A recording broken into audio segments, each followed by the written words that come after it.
of being dad. I'm excited to introduce my new book to you called Being Family, Passing Down the Faith Through the Generations. This book is for husbands and wives, parents and children, grandparents and neighbors. It shows how faith is formed and sustained in the life we share together. Drawing from Scripture, the Lutheran tradition, and lived experience, I challenge the assumption that marriage and family are secondary for faithful Christians. Instead, I call parents to teach their children that marriage, raising children, and daily family life are central arenas of Christian vocation. This book is not a manual of parenting techniques. It is a theological guide to help families recover a faithful vision of marriage and home, one rooted in repentance, forgiveness, and love, trusting that God is at work through these ordinary vocations as He shapes the next generation. For more information or to pick up your copy, see the show notes in this episode description or visit shop.1517.org. Again, that's shop.1517.org. Good. Pre-order now, especially for Holy Week. I haven't. Good book. It doesn't come out until May, I think. Mm-hmm. So we're going to use it for our pre-order it and then May. Send a gift to your friends and family and others to say, hey, I got this for you. Yeah. I think you get a discount with a box of 10. Nice. Perfect for churches. Yep. Hello, everyone. Welcome back to the show. 100,000 welcomes to you today. This is the Banned Books Podcast, a proud member of the 1517 Podcast Network. And as always, we are your host, Christopher Gillespie.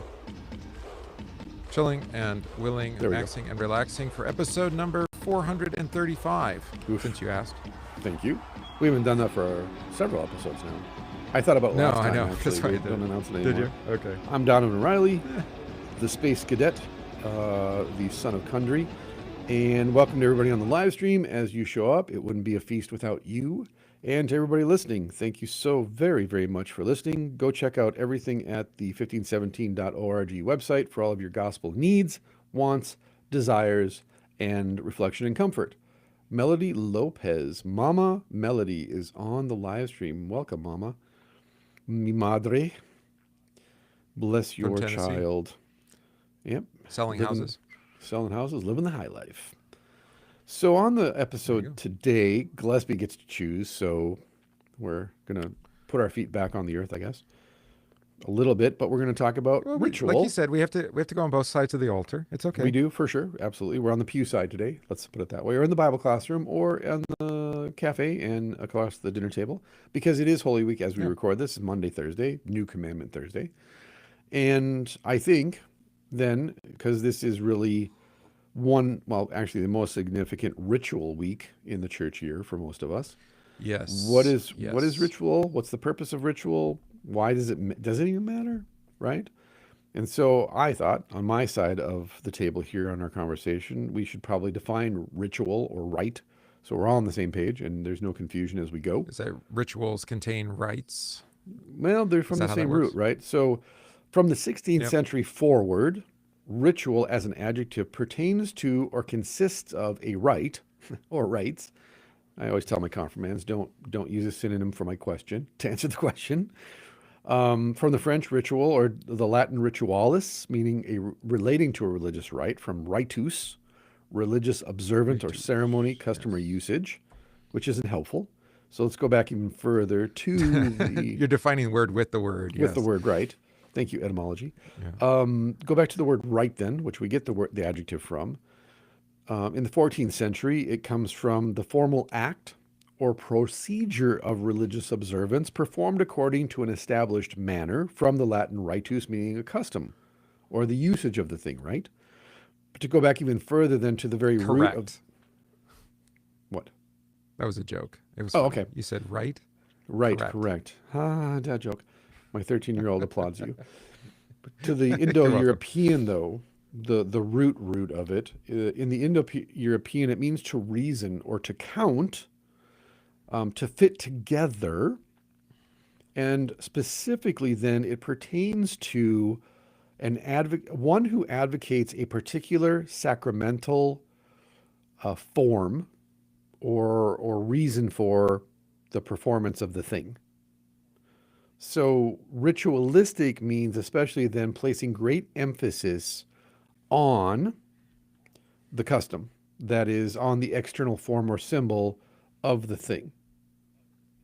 So in a sense then, to break it all down, if I understand this correctly from the Indo-European, the ritual is the body, the physical form of the heavenly thing.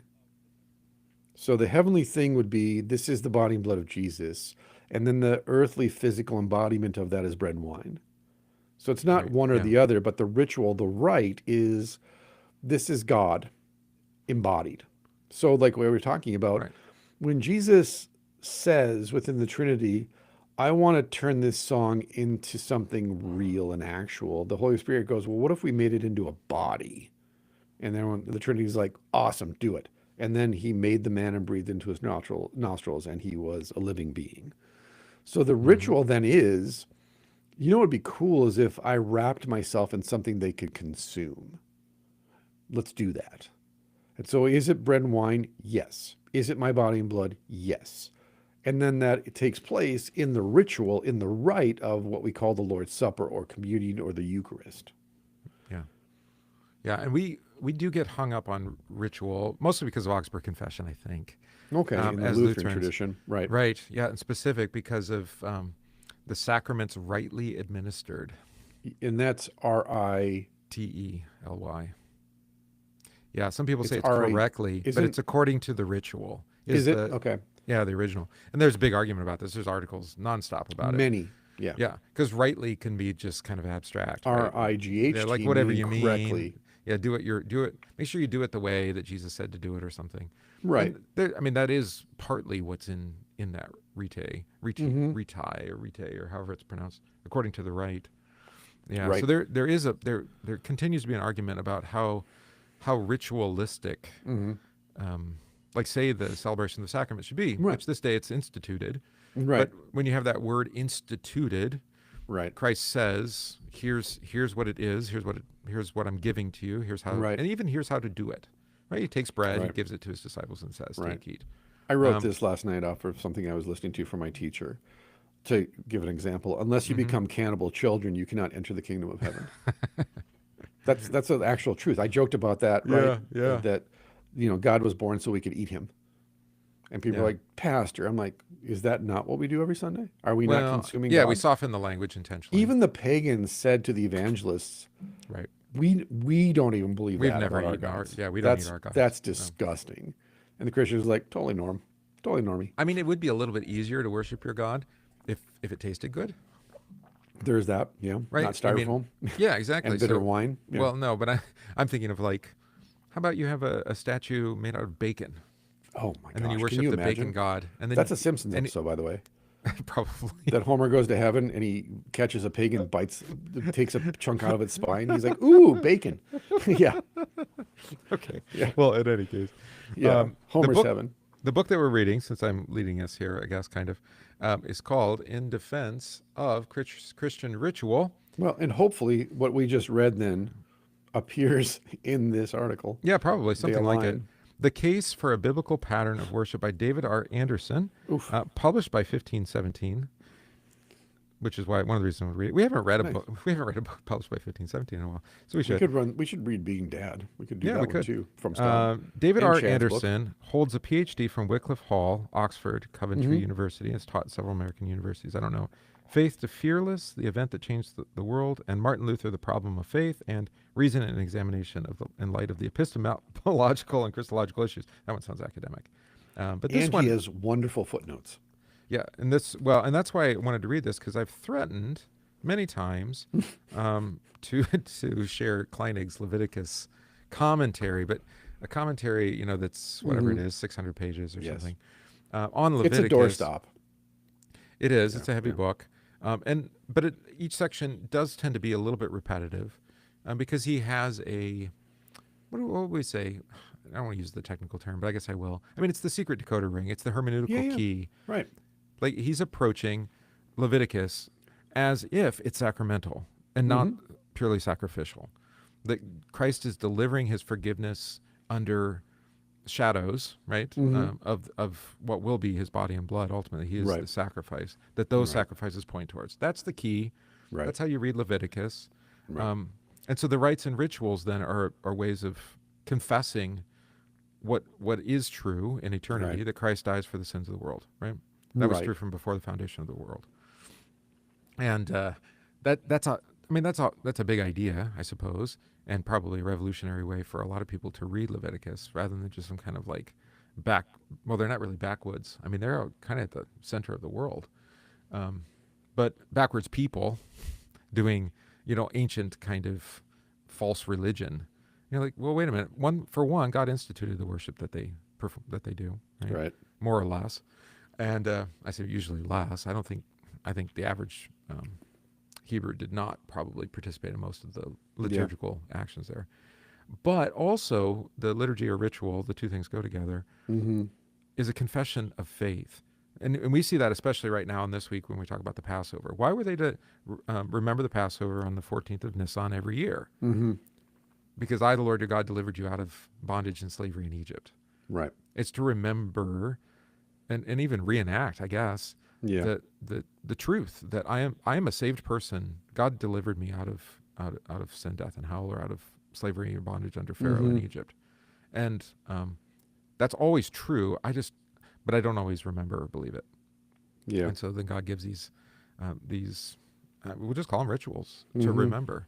He says, do this in my remembrance, right? I mean, that's the language. Or do it in the way that I gave you to do it, if you want to be ritualistic about that statement. Yeah. So this is the book. And this section of the book, roundabout way of introducing, I do things kind of a roundabout way, don't I? He references John Kleinig's Leviticus lectures, or commentary through it.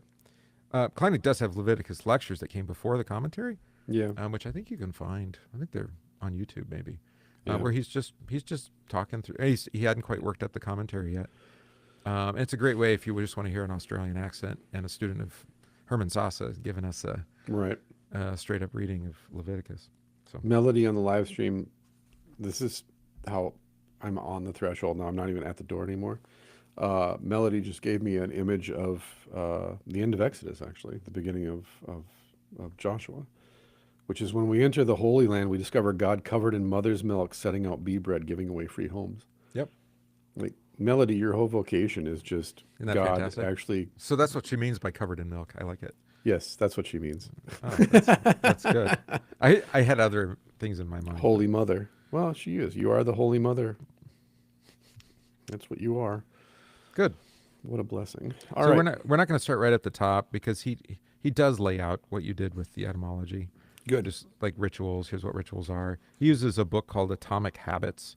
Nice. An easy, proven way to build good habits and break bad ones. Right. Which is nuke yourself. It's being ritualistic. I just watched the Fringe episode last night where they were injecting radioactive isotopes into women to make them into bioweapons. So. Oh yeah, or microwaving them. Well, that's what happened. They turned them into microwaves from the inside out. Oh, that's nice. So they would explode after they infected everybody in the room. I enjoyed the show. I love Fringe. It's so fun. I'm not looking forward to the... John Noble is such an exceptional actor. Oh, yeah. If you liked... Again, he's Denethor in The Lord of the Rings, for those who don't know. Right. He can act with his face without saying words. He can say like whole lines of script with just his face. He's just a brilliant actor. Yeah, again, another stage actor. Great cast. Yeah. All right. Pluto TV, by the way. If you want to watch all that stuff, it's on Pluto TV for free.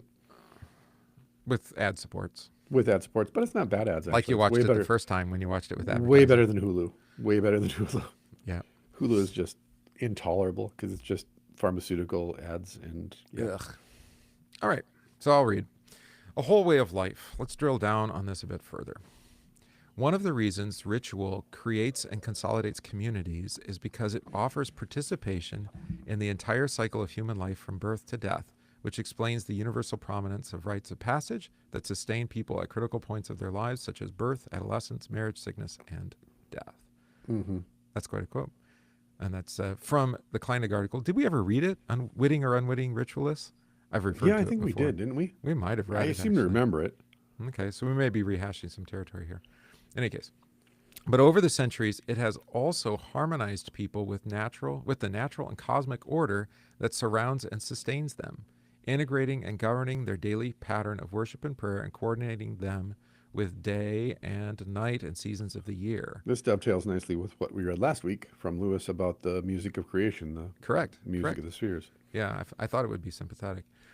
Because it's able to encompass so much from ordinary life to religious mysteries, it caters to people of all stages of maturity and sophistication. One might say that it communicates a whole way of life to the whole person by uniquely encircling the entire person, body, and soul. I think it's a false dichotomy, and I think he's trying to resolve it. But ordinary life is the religious mystery. Well, yes. There's no separation between the two. We were talking about that before we went live. Yeah. That kind of dualistic right. life that people don't try do that. to leave as if, religious mysteries and ordinary life aren't the same thing. And as if Jesus leaves you alone. Well, and we call the regular liturgical life of the church ordinary. Right, exactly. It's actually called the ordinary. Right. This is what we do. It is ordinary Right. to gather around Christ, to invoke his name, to receive his forgiveness, to hear his word, to receive his body and blood. This is ordinary for us. Right. And the fact that God sanctifies you through your neighbor. Right. The other thing that he And hits vice on, versa. though, and I thought it would maybe dovetail with some of our other conversation, is that that ritual is storytelling. Yeah. Right. And I don't think that people think of it that way. They think it as more of a performative act. Sure. And kind of a maybe transactional. Well, it certainly can be, right? Yeah, This week, our family has spent a lot of time talking amongst ourselves about performative activism and performative virtue. Okay. Because the kids, especially my teenage boys, 13 and 15, are becoming aware, waking up to this person acts good, but they don't seem to be good. That is their words, right? What they say doesn't seem to be very nice and charitable, but they act as if. In other words, they're telling a false story. False narrative, right? They're performatively concerned, but then when it comes down to actual compassion, they seem to vilify people that don't agree with them. So what's that all about, Dad? So it's not even their story then. Right. They're literally hijacking another story, applying it to themselves, and then saying, this is what I'm for. I was watching a video this morning. The woman said, I don't want my grandkids one day to see this and say, well, Grandma didn't speak up for the cause. And the interviewer said, well, what are you speaking up for? And she's like, oh, I don't want to talk about that right now. And she said, well, I chant with the rest of the people. And the woman goes, so you're not going to speak up then? And she's like, well, I guess not. And it's like, well, you just said you don't want your grandchildren to say Grandma didn't speak up. And now I'm asking you, what are you speaking for? And you say you don't want to speak up. And so that's performative activism. Yeah, right. Also, it took place in Minnesota, so totally acceptable answer as far as Minnesota culture goes. Very passive-aggressive. And so to your point, performative storytelling would be just that. I'm behaving. This is, since we're on it, and this will, I think, lend itself to the ritual conversation, there's a difference then between performative storytelling and telling the story, and it goes like this. Am I trying to elicit something from you? Well, that's seduction, and that's actually pornographic storytelling. That's advertising, that I'm trying to seduce you rather than court you. Yeah. So like a dating app is seductive because you're trying to present the best version of yourself in order to persuade someone to swipe in favor of and go on a date with you. Versus courtship, which is this encounter of, I want to invite you in to get to know me. And again, as the Irish say, how can we be friends if I can't be sad? How can I be close and intimate with you if I can't grieve in front of you, right? It's the whole cliche of like, if you can't accept me at my worst, how can you be with me at my best kind of thing? Right, because there's always then going to be some dishonesty. Well, it's like the professional whalers in Jesus' day. We read about this, right? That they know. And they are laughable, but you understand. The women are outside the house where the girl died, and Jesus is like, go away. You're just annoying and loud.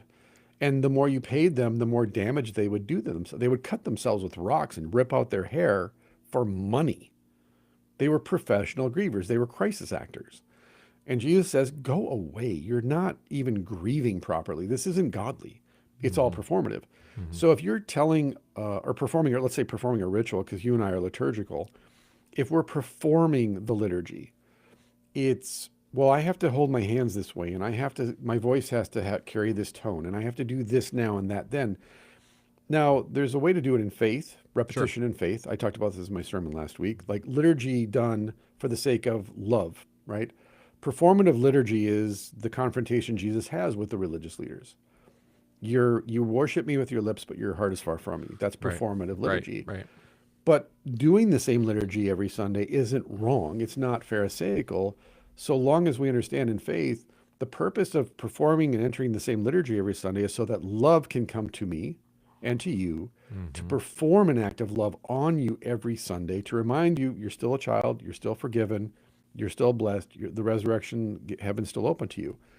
And in that sense, it's like saying, I want my spouse to tell me she loves me as much as possible. My children want to hear me not only say I love you, but to hold them, to embrace them, to be with them, and not hear love, but experience love. Right. Versus if love is performative within the family, I'll say it, but I won't do it. Right? Versus, as our beloved Nagel says, to say faith without works is dead is to say, I don't focus on my breathing until I have an asthma attack. No one focuses on works until faith is absent. But you don't always have to, I don't know if I want to say it quite this way, but you don't have to understand the action itself. Like, why am I doing this? Because a lot of what we do... That's the mystery part, right? ...is received, right? Yeah. Yeah, it's received, and there's wisdom in being receptive. Yes. To, especially, we call it the, like, test of time, I think. Right? Yeah, it's field tested. It's workshop. Persevered. It's at least worth saying. Is this something that we should disregard? I mean, the revolutionary period for us, ritualistically in our country, I mean, down to like just every aspect of enculturated life, right, was the '60s. Well, and Mary Harrington just recently talked about this. Of why are millennials now obsessed with World War II? Well, because they've lost their creation myth in the last 5 years or 6 years. Right. They recognize that something broke. Yeah. And trying to get back to what was broken. Right. And all we have is this old book of Genesis from 1945, 46, 48. Right. The American myth of creation and progress and success. So I mean, I've heard this from people, is that they didn't understand what they were doing, but they also weren't willing to receive what they had been doing. And those two things kind of go together. Right. You know, I mean, you could reject something because you don't understand it, or you can reject it because you just want to be new and different. And new and different. Or again, like the woman said, well, I save my chanting for when I'm with the crowd. Right. It's like, well, everyone else is doing it over there, so I'll just do it over there. Right. And the other challenge with ritual, I think for us, especially New Testament people, is it's relatively minimal as to what's been instituted, what's been given. But I mean, even like Gregorian chanting, you know, they went into the synagogues in the 5th century and listened to them and said, okay, how can we adapt this to Western music? Right. So you're still... And even the synagogues were kind of making it up as they went because of course, the tradition had been lost. Well, and it's not static or even, what do you say, like monolithic. Music is never static. Yeah, and it isn't monolithic. There isn't one tradition. Like, what is rock and roll music? So I'll give you an example. This is a fun one. Yeah. So yesterday, because I'm, again, I talked to you about this. I'm learning 13th and 14th century Persian poetry. Yeah, so I'm listening to Farsi scholars teach it. Yeah. And so one of the scholars that teaches this, there's a slang term for a disheveled kind of bum. It's a very bad insult in Farsi. Gariguri. And he was struck by this in the sense of, where did this come from? It's such a weird word. And friends are like, well, it comes from Gregory, Pope Gregory. And he's like, no. And he did the research. It comes from Gregory, right? Geriguri, disheveled. Well, it comes from a time when Russian influence in Iran was very strong during Tsar Nicholas II's reign. It comes from Rasputin. That's how well-known his reputation was at the time. So it became a slang term for a disheveled, ugly, unkept kind of person, gariguri. And it's the same thing of what you were just describing of like, when a word comes into another language, the culture will adapt it for their usage. Right. And it's the same thing with music. All art gets adapted. This is what you and I complain about with postmodern art. It's just destructive. It's absurdist. It's brutal. And in the end, it's just like, well, we're going to tear down all the old standards of Greco-Roman beauty and design and composition. And when someone says, well, what are you going to replace it with? The answer is, what do you mean? Well, if you're going to tear this down and destroy it, what are you going to bring in its place? Right, Nothing. right. You burn down your city. What are you going to do now? So it's fundamentally nihilistic then. Yeah. 100%. Yeah. And so to say then that we have to preserve, and I know for especially, this even hurts me to say it, but for those of us who are very invested in historic liturgy, to say as long as it's done in good order and it's done according to God's word, and it's, again, the rite itself is godly, if it's done in Christian freedom and good order, it's acceptable. Yeah. And of course, the old Adam and the new man in Christ runs opposite directions with that. Yeah. So, I mean, by what standard? That's always going to be the challenge. So you say, well, is it faithful to God's word? Well, yeah. I mean, it's actually kind of a minimal standard. You'd think it'd be a higher standard, but it's not. Well, and then now we're into aesthetics. Right, exactly. And now we're setting bars based not on Christian freedom, but rather, and this is why I think, because I have friends who argue, there's never been a uniform liturgy, but there's been pockets, like parochial, right? Yeah, territorial. I'm down with that. That's fine. If we as a group of, let's say we're 5 churches in this area, and we all agree, hey, for the sake of good order, for the sake of catechesis and pastoral care, let's all agree that we're going to use the same form of worship, the same liturgy, right? Right. Totally down with that. Yeah. But we as Lutherans get very itchy when a law comes down that declares, no, all people must do this way. Neither commanded nor forbidden. Yes. Right. Yeah. That's our Adiaphora conversation. So, as we noted when we talked about that Adiaphora within Flacius and the Small Called articles, as soon as a mandate comes down, you must do it this way, we as Lutherans go, nope, that's the devil, because we must not. And we had this whole Schmalkald war over that and the siege and fair of enough. Magdeburg. I mean, forced unity was often not unity? doctrinal. Yeah. When it wasn't doctrinal, it was liturgical. It was ritualistic. Well, it's political too. Yeah. Because that's where it came from. Right. Yeah. So we're going to force the king and queen, they're Reformed and Lutheran, and we're going to make you go to church together and celebrate the sacrament together, even though you don't. And it turned out great, by the way. Yeah, that turned out great.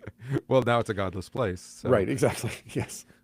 Parts of it. I mean, part of it ended up being Poland, which tends to be okay. But if you look at Finland today, by the way, oh my, one of our friends has been jailed for preaching. I didn't see what the penalty was.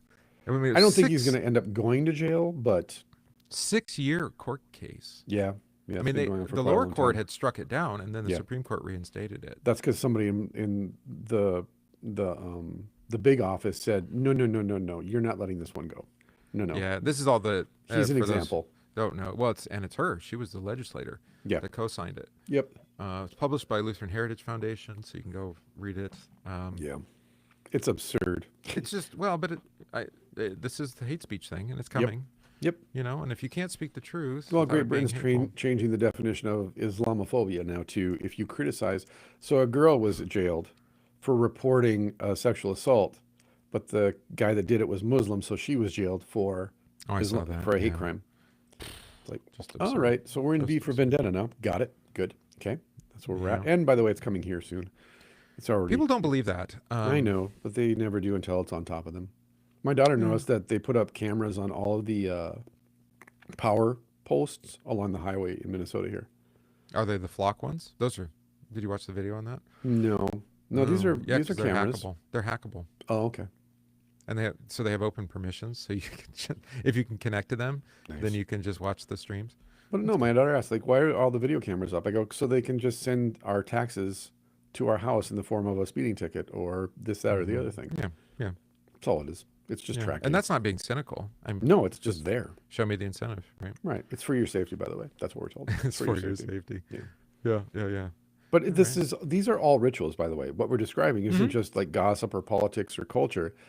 These are secular rituals. Well, gossip is a ritual. God is always watching you. Gets translated into Big Brother is always watching. Panopticon. Yeah, exactly. Yeah. So I think this is also a very fruitful conversation to have on that side of the house of let's not only talk about religious ritual, but how does culture adopt religious rituals? Like I was saying with language and art, how do the culture adapt politically, culturally, even sports, right? Sports is an obvious ritual. We've called these things like secular religion or political religion. We've done that. But they're just religion. We're saying ritual. But maybe ritual and religion, you did this in your book. Yeah.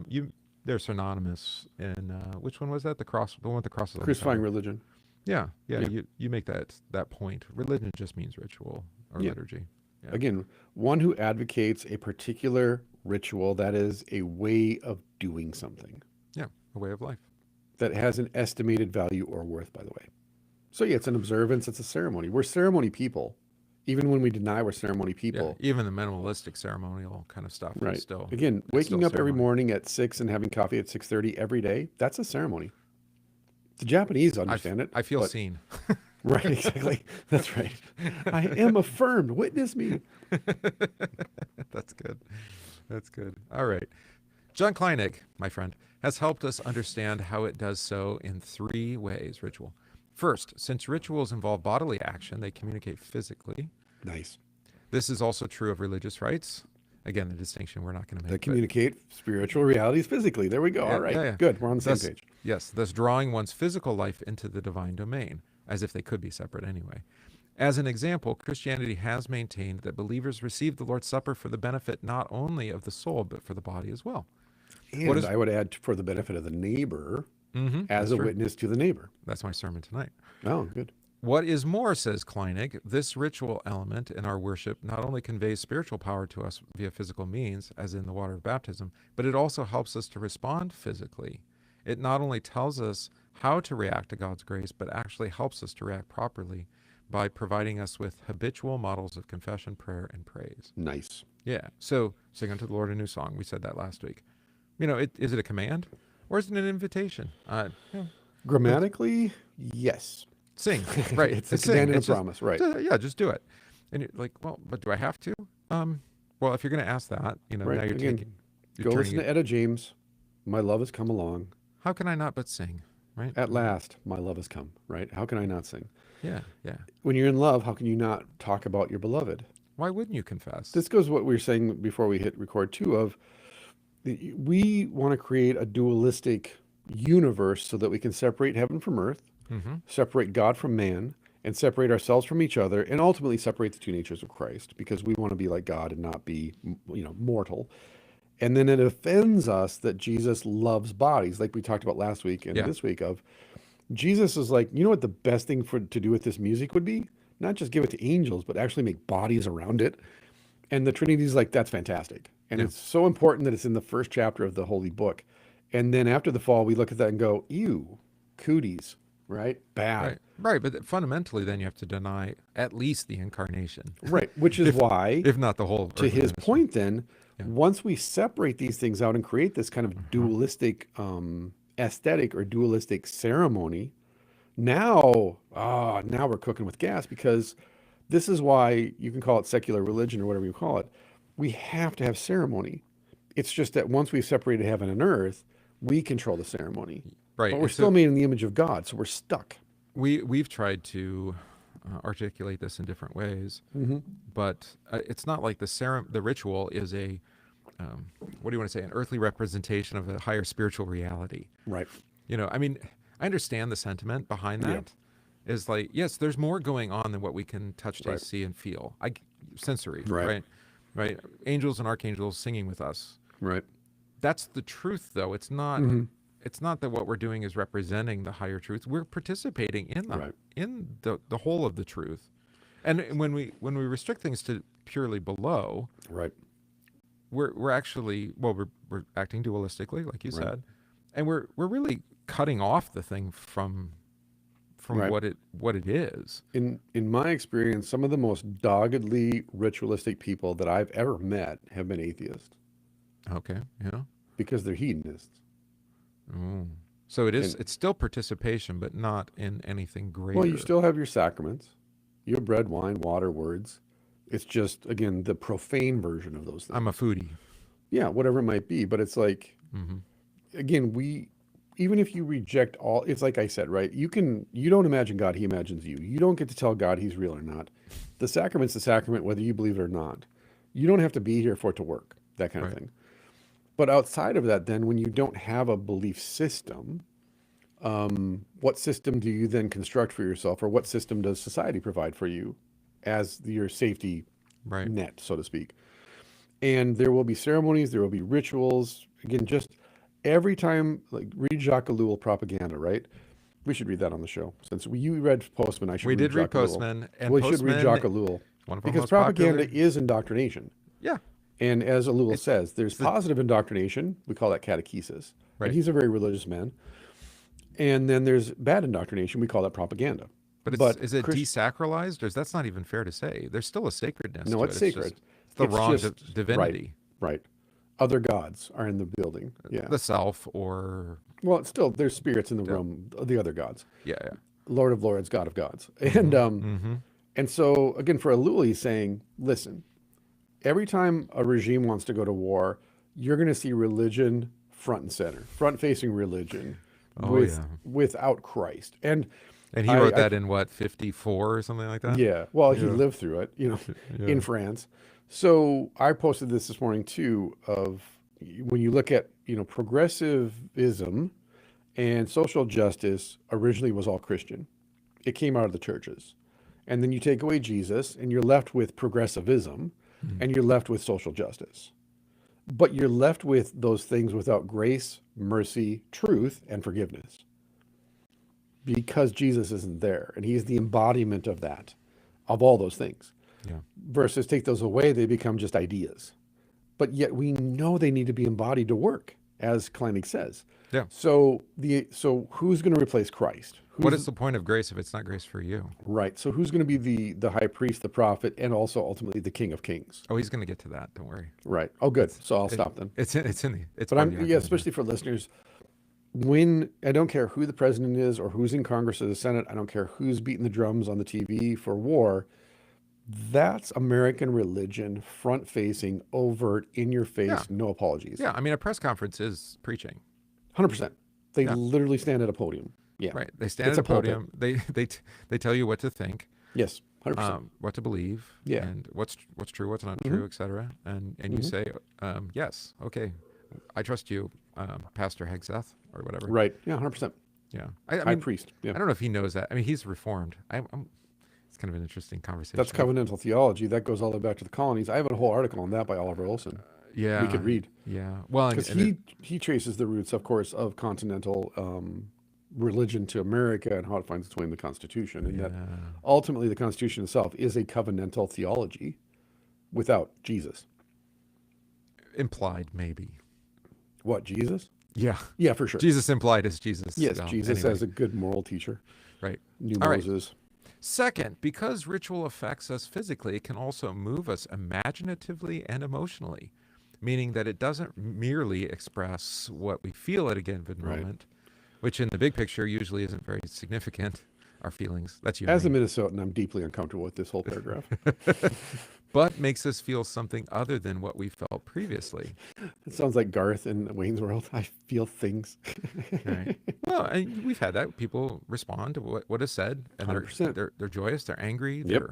We get the whole gambit of emotions. Yes, especially on Easter. Yeah, and they didn't feel it when they came in.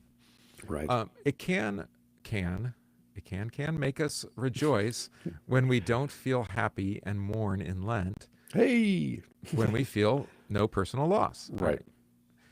Since our minds are so prone to focus on the most superficial aspects of reality, more on this later, ritual serves a critical function by giving us a more expansive framework. Right. With his usual perception, C.S. Lewis, another friend of the show, also probably the most popular author read on the show. Sure. Even more than Tolkien. He gets all the views. Comments on this aspect as follows, quote, "It, that is ritual, is a pattern imposed on the mere flux of our feelings by reason and will, which renders pleasures less fugitive and griefs more endurable, which hands over to the power of wise custom the task to which the individual and his moods are so inadequate of being festive or sober, gay or reverent, when we choose to be and not at the bidding of chance." Oh, that was quite a quote. That was a lot of words. I'm going to have to it's very English. Read a couple times. Very British. Almost, yes, that's right. Almost German. Given our natural tendencies to lose the forest for the trees, this is perhaps one of the most important benefits of viewing reality through a ritual lens. Could we say then that ritual is a kind of map or guide through the forest? Mm-hmm. I think so. Rather than say ritual lens, more of a guide, a shepherd. Yeah, I like that. I do. I know you don't like the word journey. But there is it, but yeah. Yes, I know. There is a postmodern use of it. Yeah, there is a movement in the liturgy, and I would for sure. Yeah, there's psalmically, it's descent, ascent. Yes, We're exactly. going up to Mount Zion. We're going up to the temple. So I don't think you have a vigil, right? Easter vigil. I do, yeah. Oh, This is you do? my Okay. second year. Yeah. So it starts, and in ours, hopefully we can start outdoors. We move in. There's at the beginning, we start at the back. If you had the font at the back, that'd be great. You could start at the font, and you move up to the altar. You move up with reading, and then you all move up all the way further up and further in. Yes, to quote the exactly. last battle. To quote, yeah. And the pews have what do you want to say? Demoted the ritual in a way. Sure. Because physically the movement about. Yep. If you go to the European, even the churches of the Reformation, the ones built after the Reformation, where the pulpit is centrally located, like halfway down the nave. Yeah. Well, how did that work? Well, they didn't have pews. Right. So you would stand around the pulpit. And then the preacher would come down and you go up to the altar together. It's funny you mentioned that because I have friends who are Orthodox now, and they note that when they go to Orthodox churches, they walk in and go, "Where the hell's all the seats?" And they're like, "That's so weird." And you're like, "Well, actually, Lutherans used to do that too. It used to be pretty common. Yeah, and I know, all the way back to the early church." I'm kind of a repristinator in that regard. I'd love to do it. I would love it more than anything. When we put in the new carpet, I threw it out there, and everyone's like, "Absolutely not. We'll angle them for you, but we are definitely not." Would you even considering like going to chairs so that you could remove them for? I did go that way too, but chairs are rather expensive. I said, "Why can't we put the pews along the walls for the elderly?" Right. And then we can just that's in the East. That's how they do it. Yeah. But it's an early church practice. It's been around forever. I know. Chrysostom was in the center. Augustine talks about it too. He was in the center on the elbow. And then kneeling or even being seated on the floor. Yeah. You're gonna have to clean it. Sit down on the grass so I can feed you. I mean, come on, man. It's so biblical. Oh, that's so beautiful. gospel focused. Yeah, that's John 6 right there. Yeah, it's beautiful. So You you're saying going through the forest. So there is a movement. a guide. Yeah. Yeah. One of the things I've been sitting with this week is that our hearts are. You'll understand this because you're going through Heidelberg. So we were talking about this also, is how to speak in such a way that we are faithful and accurate to our doctrine, but to present and express it in such a way that we can captivate the imagination, to Lewis's point, of our people. Because as you noted, and this is a fact, and it's not denominationally specific, lay people don't care about doctrine in general. I'm not saying everybody, but in general. And not in I'm going to articulate points 1 through 7, Right. And word for word. I would say 2/3 of most churches don't care about doctrine at all. They care about how it makes them feel. Just go to the website. You're good luck finding a doctrinal statement. Correct. Well, and Lewis creed. points this out, right? The flux of feelings and so forth and so on. And we talk about this in terms of liturgy and ritual, is it doesn't matter what your feelings are. What matters is this true or not? Is this godly? And then within that, as you just read, if you cry, if you're angry, if you're happy, if you're unmoved, you are free to feel the whole gambit of emotions within this. Right. Because it guides us. Like I wrote about love, there's being in love and loving. And what's the difference? Loving someone means when you wake up in the morning, you say, I don't really like you today. Because I'm loving you, I am not a slave to the flux of my feelings. Right. Whereas when you're in love, I wake up and go, I don't really like you anymore, so I think we should break up. We talked about this, though, like being intentionally contradictory at times. Like you were talking about, like singing all the Alleluias in Lent. Well, because... But the wise custom, as Lewis calls it here, I mean, is to let Friday be sober. I think it's okay for Good Friday to be a sober day. Sure. But I'm still going to have the Lord's Supper on Good Friday. Well, of course. Right, because we're proclaiming the Lord's death. Because I'm not going to pretend. I'm not going to be performative and pretend he's actually dead. Well, right. But the custom, I mean, even just the hymns of Friday, they're going to give you that kind of... and also, remember this, though. Yeah. Because this is part of my studies in early medieval theology. From the early church through the 1400s, it was all the celebration of Jesus' victory that was primary to Lent. It wasn't until the 1400s that it turned into the suffering servant as being the primary thing. So we could argue whether it's actually a wise custom. Right. I think that's and we're open books on that. I mean, we can have that conversation. And by the way, I don't care either way, so long again as it's done in freedom to recognize. Right. Like we've talked about, I actually read the room of my church every year to say, do they need to hear Alleluias doubly this year, or do they need that time of kind of silent, disciplined sadness almost? Let's just sit with our grief. Again, how can we be friends if I can't be sad? This year, we still sing the Gloria. Why? Because they need it. Sure. I didn't even think about it this year. We just rolled into it, and they're like, no, I need that, right? But as a pastor, that's a part of being pastor, is listening rather than speaking all the time. Yeah. And I'm a habitual person. I try to be a habitual person anyway. Yeah. Right. So I don't like a lot of change. Yeah. But you've inspired me to think more deeply about these sorts of things. One thing about it in these terms, right? We talked about off camera. Since Epiphany, every sermon's been about healing and wounding and healing and wounding. Part of that's the readings. A lot of it's the readings. All of it's the readings. But it's also the fact that I'm studying Parsifal and the Grail legend, and that's the central conceit of the narrative. So I need the alleluias. My people need the alleluias in liturgy because we're talking about really heavy things now in Bible class and in the sermon. Right. But I think even more broadly, you just say that's the central. It's been revealed that that's the central need. Yeah. Yeah. Like you're given to preach to what is needed. The wound. Preach to the wound. To the wound. Don't preach around it. Don't talk about it. Preach to it. It's taken me a long time, but this week I intentionally spent the time to write more pointed prayers. Yeah, right. To the need. 100%. Exactly. You're right. Yeah. Right. Again, I'm not going to do it extemporaneous yet. I'm not quite there. But I think, coming out of studying with Gerhard, for example, like Gerhard Ferde, where he taught me preach the text, right? Do the text to the hearer in the context of bondage of the will. Theology is proclamation. Go read it. Yep.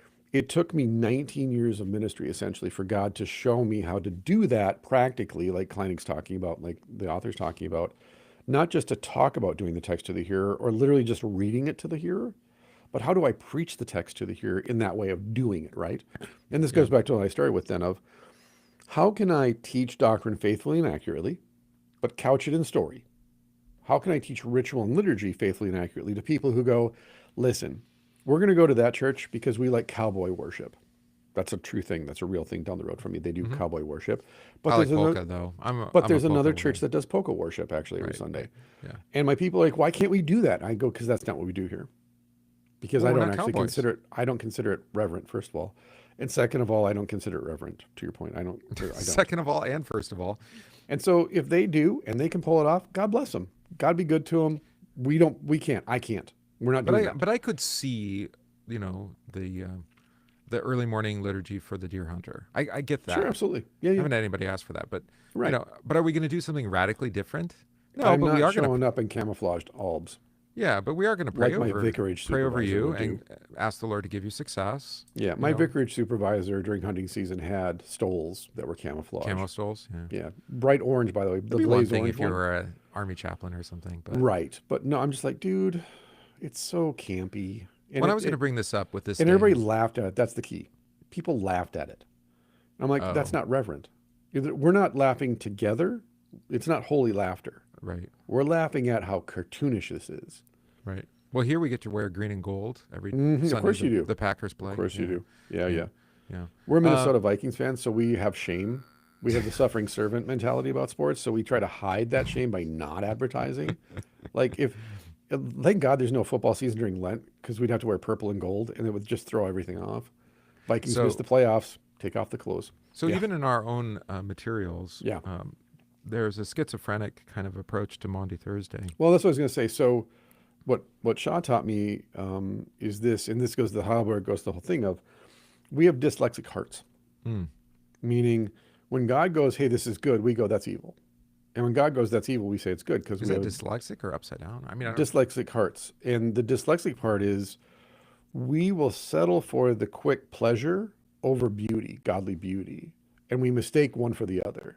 So when the devil comes along or a false preacher comes along and offers us that quick mouth pleasure, that 5 minutes of mouth pleasure, we mistake that for eternal beauty. That's the dyslexic part. Okay. So when God shows up and says, this is a godly liturgy, this is a godly form of worship, and use your freedom then to participate in this, we dyslexically will say, well, this seems like a trap. Why are you forcing us to do this? Versus in freedom, you could say marriage is a trap, for example. Right. Like you really want to chain yourself to one person for the rest of your life? Well, that's slavery. Right. Yeah, outside of the gift, outside of the sacrament. Right. Versus, my wife is God. So to me. Maybe frame it this way then. It's like we're going to be liturgical, as we said before, or ritualistic, or ceremonial, whatever language you want to use there. But what? Which one? What do you? Right. And what's the consensus? What would we like to do together? And, Right. and what is it? What are we trying to confess? What are we trying to Right. say? Because in the Lewis quote says it, when we choose to be sober, gay, reverent, or Right. festive. Right. Well, we choose to be festive on Easter. Like, Right. You have no choice. that's a pretty universal choice. Your congregation will force you to say he is risen at least 10 times. They're not Otherwise, going they to get let me mad. be grumpy on Easter Sunday. Right. Right. Right. Right. And they won't come back if I am. And Well, I don't. either way, they're not. Do I force? Well, that's true. But do I have to force it? No, because everything about the day Yeah. gives Yeah. you that festivity. Right. Yeah. right? We're going to sing Lenten hymns for Easter morning. No, don't Right. do that. No. In fact, one year before service started on Easter Sunday, I recapped Good Friday. Did you? That went over like a lead balloon. There were people that were so angry at me for bringing that into Easter, because this is what I was told. Pastor, Yeah, today is a yeah. day of celebration. We're not focused on Yeah. that. But that's the funeral argument too. I'm like, what? Like, because I was just like, how did we get here? And I recapped, Good Friday. And yeah, no, there were a lot of people upset with me about that. Wow. Yeah. Right. Huh. None of them are here anymore, coincidentally. I mean, I could see it, but Mhm. but at the same time, It was a learning opportunity. well, I mean, Yeah. it was impositional, right? I mean, I Yes, it think was that- impositional. It wasn't invited. I just showed up and went, hey, And let's do Lewis has this. the right idea that the wise Yeah. custom is something we choose to be. Yeah, right. Right. So Read the I would room. say something Yeah. like, what do you think about this, guys? You know, Right. can we try this, or guys and gals? Can we try this? Right. Can we do this? Right. How about we do a sunrise service in the funeral? Right. Well, I've said Well, that, or in it's the like showing cemetery. up and your friend goes, how you doing? Yeah, how you doing? And you're like, well, actually, my mother died in a horrible car accident. Let me describe the car accident to you. And it's like, whoa, whoa, whoa. That was not that Good kind or of fine greeting. are your two answers. Yes, right. At best, hey, I'm just down because my mom was in a car accident and it was really bad. Do you really Stop. want me to tell you? Yes. Right. And if it's a good friend, they'll say, and by the way, a good friend doesn't need to know the details. They won't of- say how you doing. They're saying what's wrong, Right, exactly. What's because wrong? they'll see it in your face. Again, now we're back to, can I help? Can I heal you? No, but thank God I'll see you in the resurrection, right? The hope that comes out of that. That's the ritual. Yeah, Versus- maybe. And you've been doing this, right? Mhm. Like you open the show with 10,000 greetings or 100,000 greetings. How many 100,000 greetings, 10,000 blessings today. Yeah. Why is it 100,000? I don't know. That's what the Irish do. Okay, It's my people. it's a big number. It's 100,000 welcomes Okay, because and it's why not basically- a million? I was going to It's ask. like 7 times 77. It's 100,000 got it. welcomes, meaning I couldn't be happier to see you. It's right. innumerable. So you've adopted a new ritual 100%. from your It's folks. created this weird thing in me called happiness. Strange. Yes, it's Strange. true. It's thrown a lot of people off, by the way. People are like waiting for the joke to like the punchline of the joke. I'm like, no, I'm just like something's happening to me. Right, I'm and I've happy. mentioned a few times, and you've taken this to heart too. Yeah, From Dr. Kleinig is to never leave someone without a a blessing. blessing, exactly. I And did that's that not last just for night. pastors; that's for everybody. No, everybody. When I left the gym last night, and I was like, God bless you, happy Easter. God bless you, happy Easter. Almost everybody I bump fists with isn't even a believer in anything. Right. But I'm like, I don't care. It doesn't change the fact that you are made in the image of God, and He loves you. mean, and this is your week. This is the purpose of the, I guess, the reception line. Yeah, right? 100%. I guess. Right? I guess. Well, I don't think it's. I don't like it. I don't agree with it actually, okay. because the blessing should be the last words you hear out of my mouth, and they are. So I Oh, don't you need mean to- from the altar? Yeah. from got the? it. I do it from the font, Yeah, from the font. right? Because we do announcements after service, and then the last. But thing I do you it hear again. is, I just give them another blessing on the way You're a out. baptized child of God. Boom, done. I leave, go in the vestry. They leave. They have their social hour. But and now we're that done. I'm saying it ritualistically, I Yeah. hate visitations at funerals. Mhm.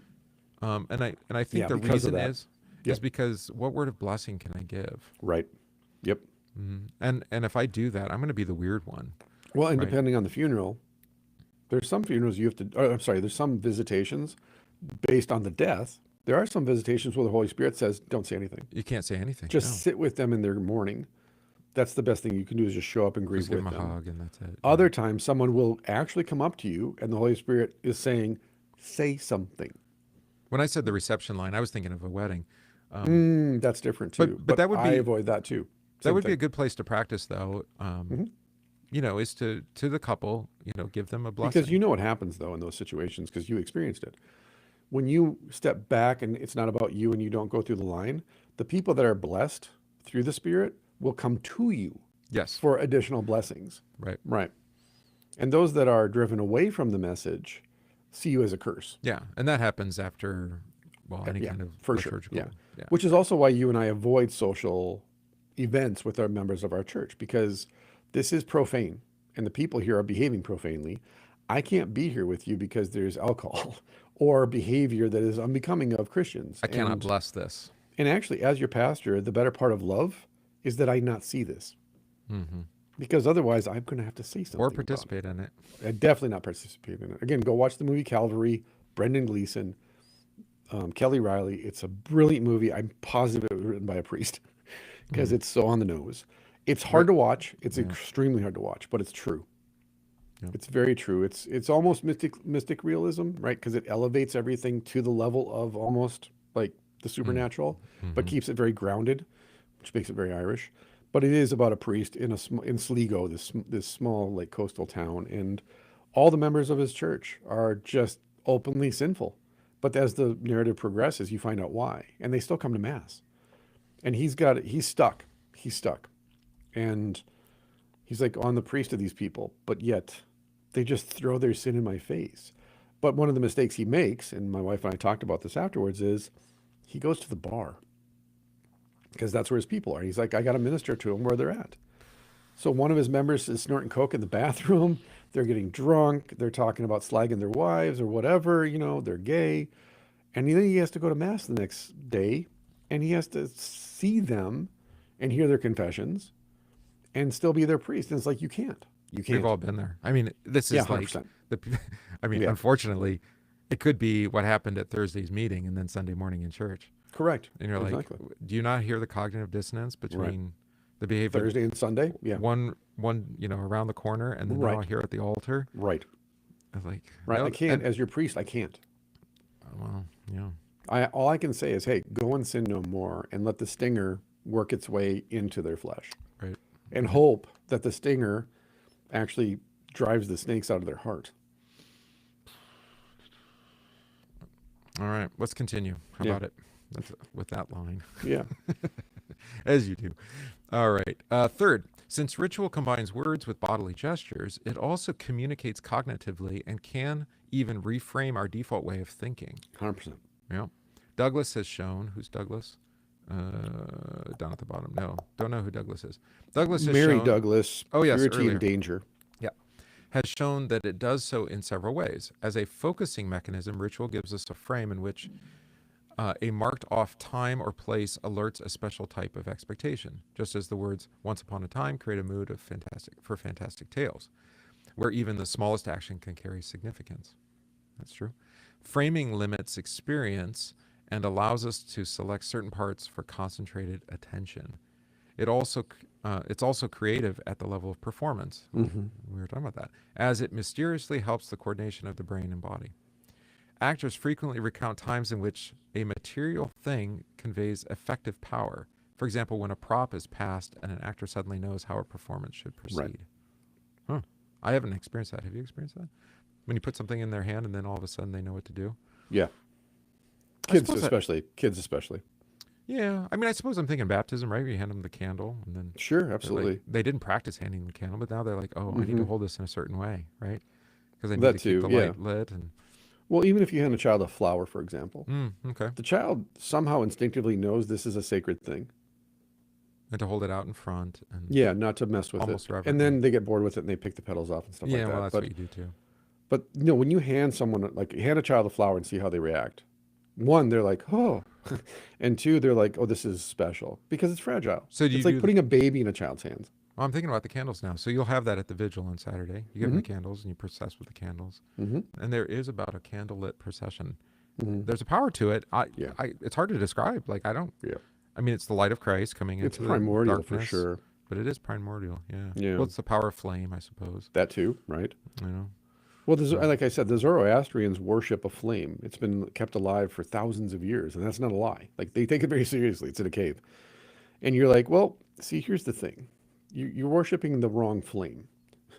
Yeah. The Holy Spirit comes in tongues of fire, but the flame itself is not the Holy Spirit. Well, in the Christian church, we have the epiclesis in some churches, which is calling down the flame. There was the Was it Hanukkah, right? With the candle had to stay, or the lamps had to stay through the lit night. Yep. through 7 days or something. And then like that. Jesus has a parable about the lamps and the virgins. Yes, he does, and the lamps going out. Yeah. So it's powerful. It's primordial. I think so. In this function, ritual aids perception, or rather it changes perception because it alters the selection principles. This is all very psychological, but that's okay. This is important because research shows that perception isn't simply a passive reception of ready-made impressions from the outside, like a palette receiving a spot of paint. Recognizing and remembering aren't just about stirring up old images in our minds. Rather, our impressions are schematically organized from the start, meaning we select from only those stimuli that interest us. And those interests are governed by a pattern-making tendency experts call a schema. Okay. There we go. You say, there we go. Yeah, I think I understand what he means there. And we're going to pick and choose. Like you tell people to make the sign of the cross. They're only going to do it if they want to, if they find meaning and purpose in it, I suppose. Well, that's an innovation in my church, actually. Yeah, mine too. That so many people not only do that now, but also dip their finger in the water coming down from the Lord's Supper Or and kneel, then making the sign of the cross. kneel instead of standing. Right. Yeah. But when I first teach that to people, especially new members, they're very confused as to why. Why I thought that was a Catholic thing. I'm like, it is a very Catholic thing. Sure. Yeah. It's just not Roman. And maybe pattern making is a good way to think about it then, because Exactly. Yeah. because you have the vertical and the horizontal. Right. Obviously You think nothing of putting your hand over your heart when the national anthem is played, that's true. or if you're a veteran, saluting. I think about it all the time. But yet, I tell you to make the sign of the cross to remember your baptism and protect you from the evil one, and you're like, oh, that's weird. I'm like, then why are you putting your hand over your heart? That's a stupid gesture. That means nothing. Right. Well, no, you don't understand. I'm like, okay, tell me. Well, it's to honor the flag, and of course, ultimately, it's to honor those veterans who fought for our freedom. I'm like, okay, so let's talk about the guy who died for your freedom, Jesus. Yeah. Right. How is making the sign of the cross different in a religious way than your secular religion of putting your hand over your heart? With the flag and the hats and all. Right, that. exactly. It's just, it's again, it's the ritual. Look at the pattern of the ritual, and it'll make more sense. But there is a pattern making tendency attached to the ritual. Right. But this is what I was talking about then previously of when you separate heaven and earth, God and man, now all of a sudden you don't see the pattern between, hey, that over there and this over here are similar patterns, but they have different outcomes. So let's talk about that. Why is that? Why is there a different outcome over here versus like when I meet Jesus and do this, I have peace. But when I'm over here doing this, we seem to end up in endless wars. What's the difference here? Because when I baptized your child, we promised to sacrifice that to the Lord. That's the offering of Hannah. But then you think that's weird, but then you tell your son to grow up and sign up for the military so you can go over and fight for our country. But that's a sacrifice too. So let's look at the pattern of sacrifice. Right. Right. Why do we need to sacrifice? What's that all about? Where's that come from? I mean, this is the argument of Paul in not only Corinthians, but in Romans, right? That nature itself provides these patterns. Right. I mean, nature's almost personified, not quite Mother Nature, but something like that. Sure. Where the law of nature is. It's there and it's woven in, and you will mimic and copy and reflect it, or live contrary to it even. No matter how much you think you stand outside nature, you watch teenage boys and girls mate, go through mating rituals, and then watch a nature documentary about mating rituals. I'm not even joking. It's the exact same pattern. There is that song about something with the animals, right? Right. Yeah. Dr. Doolittle? No. Walk with the animals, talk with the animals. That would be a much better citation than the one I had in mind. I can't remember what it was. Okay. It was a pop song. But the point is, yes, even if we say that we're completely separate from nature, just watch mating rituals. It's the same. It's the same. So these schemas. That's why we call it peacocking. We could say the schema is the law of nature. Yeah. Okay. Yeah. Is a schema. As Taleb, Nicholas Taleb, or Nassim, right? Nassim Taleb. Right. Has recently noticed, even from an anatomical perspective, it's impossible for our brains to see anything in raw form without some interpretation, which has been... The brain leans towards theory, and the heart leans towards embodiment, encounter. Right. There it is. Right. You can't... You're always doing that. You're always sense-making people. If you don't, it's because you want to keep things theoretical in order to control it and ultimately avoid encounter, because that will change you. Yep. The problem with ritual is inevitably it will change you. That's the nature of it. If it's embodied, it will change you. Yeah. It is the Bloodhound Gang It song. is the Bloodhound Gang song. Yes. Okay. Oh. You are our people. This is our tribe. Pattern people. Well, and I've said, you've said it too. I think I even said it on Sunday. I mean, or no, maybe it was one of the other days this week. It doesn't matter. You come to the altar. Just the action of coming up to the altar and receiving Christ's body and blood. It will change you. Wild. It is so wild. Yeah, Like, it will. Yeah. And that we think that it's just a symbolic act. Well, Yeah. even if it is just a symbolic act, Right. that's still transformative. Yeah. I beat my chest 3 times when I receive the sacrament. I don't do that performatively. I do it. I'm bent over. Even though there is a tradition of it. There is. But I'm like, I shouldn't be here. Like, how can, and I can't help but do that. And if other people see it, I'm like, I'm not doing it for you. I'm not performing up here. Like, my conscience is afflicted. The stinger has worked its way deep into my soul. And this is not me, Tarzan. No, God, no. Beating your chest. Yeah. No. If you, no. Well, I was thinking about that with I'm the not passion Johnny reading Weissmuller up from here. Luke, because it said they all left beating their breasts. And I'm like, Yeah. what would that have looked like? Yeah. I mean, it's not a ritual that we have for the most Yeah. part, and maybe in very small pockets in the church, but in our tradition anyway. But can you imagine? I mean, was it a sound or was it a physicality? Yeah. We don't think of our hearts that way. as Oh, being- I agree. Yeah, I agreed for sure. Yeah. like it has. Well, that and we kind don't of, even believe we have souls anymore, though. Like Yeah, that's most, true. when I ask Christians this question, they've never thought about it. I'm like, how you never thought about your soul? Well, it's never come up, like ever, like even in TV and music and stuff like that. But think about this. maybe Go- as an abstract idea again. Go on Spotify today and listen to your favorite songs and ask yourself the question: has any of these musicians even mentioned the soul in any of this music? Has Well, any of the you can even TV just ask, shows- does the music have a soul? Well, there's that too. There was of that whole course. soul music, and what was it? It was because Mm-hmm. the music lacked.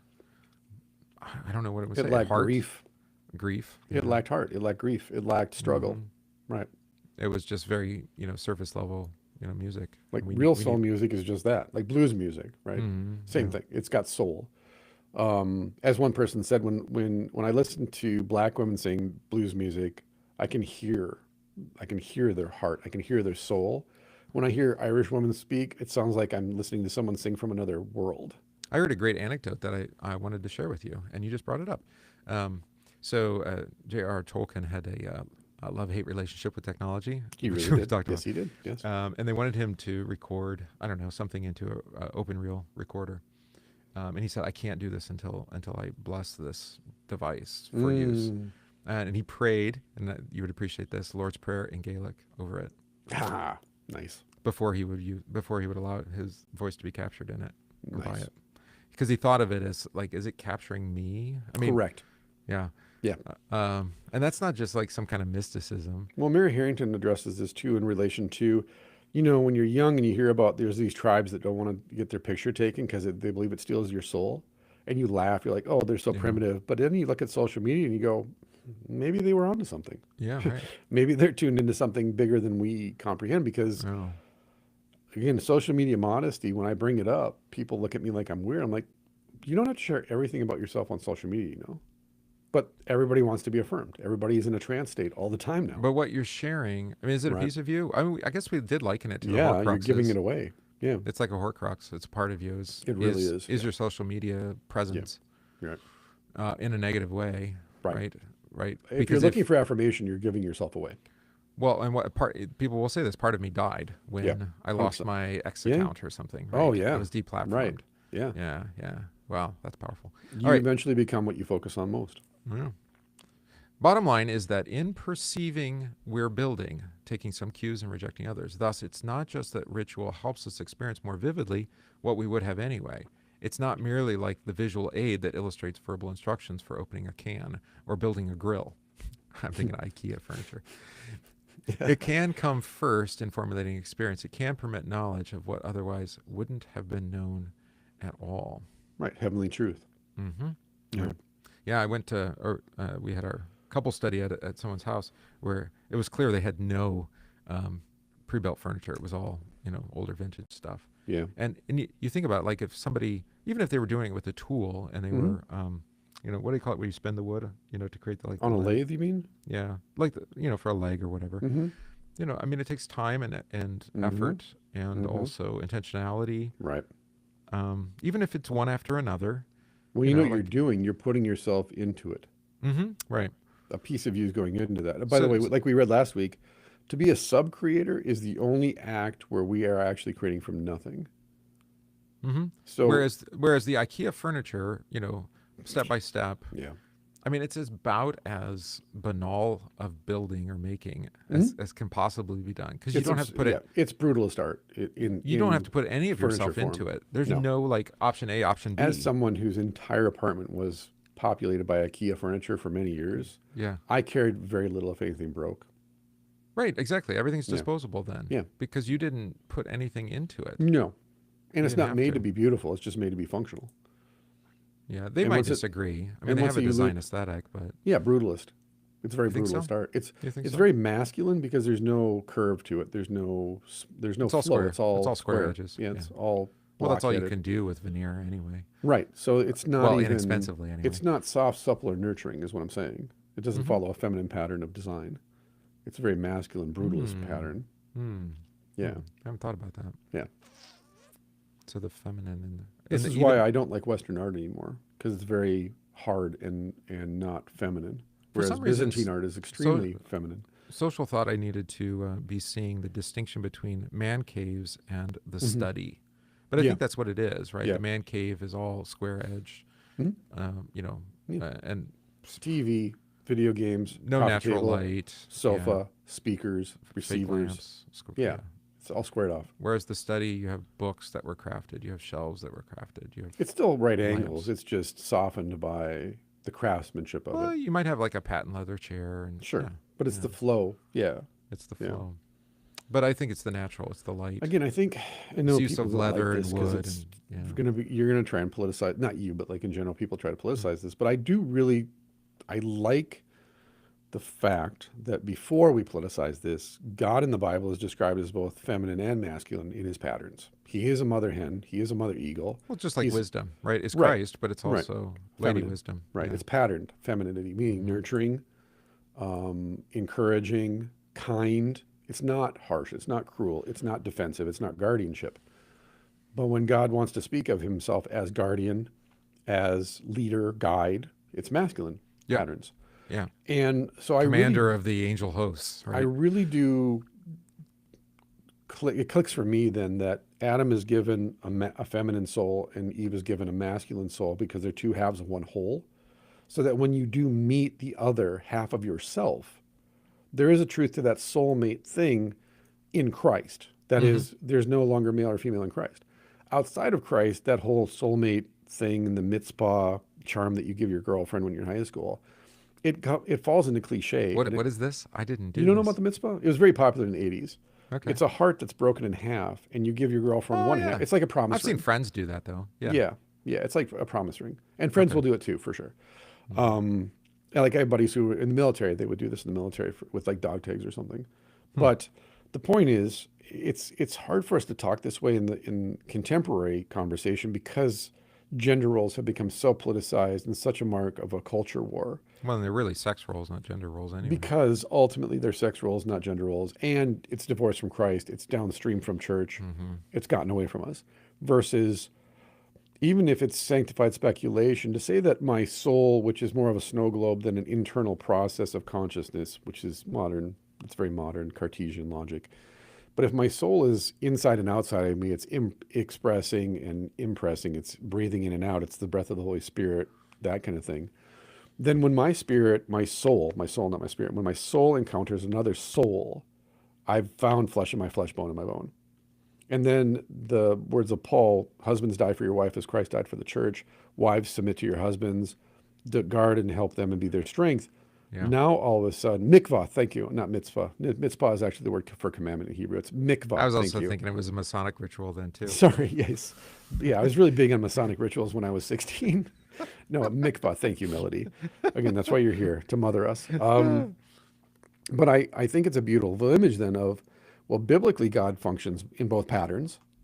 And again, you can't draw Jesus with one line. As soon as you think you've got him figured out, he's a masculine image. He turns and goes, I'm going to be really nurturing and caring, and I'm going to use the image of a mother hen. And just as soon as you think you've drawn him with a straight line, this is why when Jesus shows up, it's more like a stained glass window than just a perspective.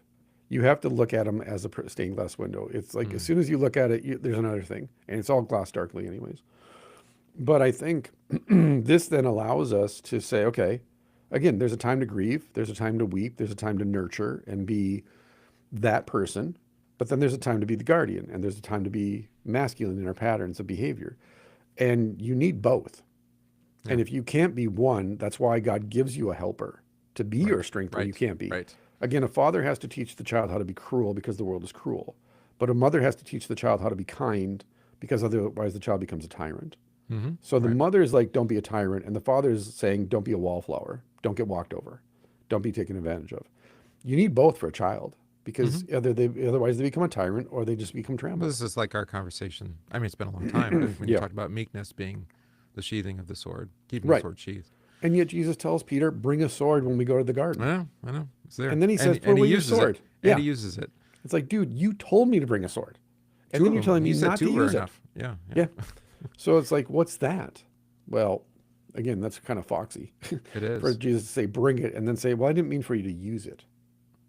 Yeah, but then, as I pointed out weeks ago, cutting off the man's ear is exactly right because he's been listening to the high priest. 100%. He's had his ear in the wrong place. Oh, yes. And then Peter, having 2 ears, hasn't listened to Jesus. That is, be meek, keep it sheathed. Yeah. Peter's like, why else would I have a sword? Well, to keep it sheathed. Well, that's stupid. That's not what it's built for. I mean, he must have been pretty skilled to just get the ear. Swords, plowshares, peace, blessed are you, that kind of thing. Yeah. Versus, I mean, I chopped his ear off. You should be grateful I didn't chop his head off. It's like, then I would have had to have raised him from the dead and would have interrupted my schedule. But it's all ritual, right? That everything has a ritual with it, like a sword. A gun has a ritual to it. It does. It does, yeah. And therefore, if you don't follow the ritual, bad things happen. Right. You have to clean your gun. You have to wipe off your sword. Well, you also don't point it at something that you're not going to shoot at and kill. Correct. Right. But if you treat it as a toy, that's when the problems happen Peter down does the road. I mean, it's definitely, he's ready to take up the sword. Right. But it's the same thing of recognizing in this conversation that every object has a ritual that is attached to it. It has a higher meaning and it has an earthly meaning. Sometimes they match up. Sometimes we separate them out to try and rearrange the ritual. It's like Schemas said, between my finger and my thumb rests my pen like a gun. He's like saying, like, when I write poetry, this is a weapon. This isn't passive stuff. I'm not trying to nurture. I'm shooting. I'm aiming. And that's why the statement that words can never hurt me is completely It's ridiculous. Yeah, it's ridiculous. But separated from compassion, it's words are violence. Right. And so, again, it's never a straight line. It's never one perspective. No. There's layers. And that's the mystery of the thing, too, is asking, okay, but what's the higher truth here? How does this not lapse into performative theater? How does this not lapse into, well, this is what I think it means, so this is what it's going to be?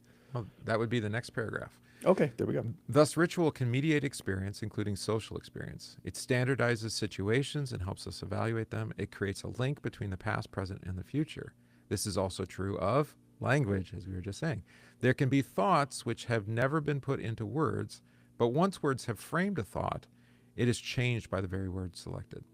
Anyone who's had to put a creative idea to paper understands this. The words create something such that a concrete idea emerges from an abstract one. Right. You have the idea for the sermon in the shower, but it's not till you write. Here's an example. That it becomes the sermon. Practical application. I didn't understand Jesus washing the disciples' feet until I had children that needed their shoes tied. Yeah. You had to get down on their, Yep, and I had to tie their shoes for them. On the ground. That's right. And as a parent, I wouldn't think twice about that. Because why? Because I love them unconditionally, and they're not old enough to tie their own shoes. And love is service. And love is self-sacrifice. And then you hear the reading go, oh. Is that below your standard? I mean, to get down on your knees and take care of your child? Like, of course not. Right. Then why would it be for Christ? Because a parent that wouldn't do that is considered a tyrant. Yeah, it's tyrannical. It's neglect. I've got to serve you, and you're going to serve me? Right. Or just buy them Velcro shoes. Do it yourself. Right. Versus, no, I'm going to teach the children how to tie their shoes by tying their shoes for them. And also, the child then wants to learn how to tie their shoes because they see you tying your shoes, and they want to be like dad. Yeah, I've never thought about it, but the divine, I mean, this is in my sermon today. Now I'm going to have to add this in, since I get to preach it twice today.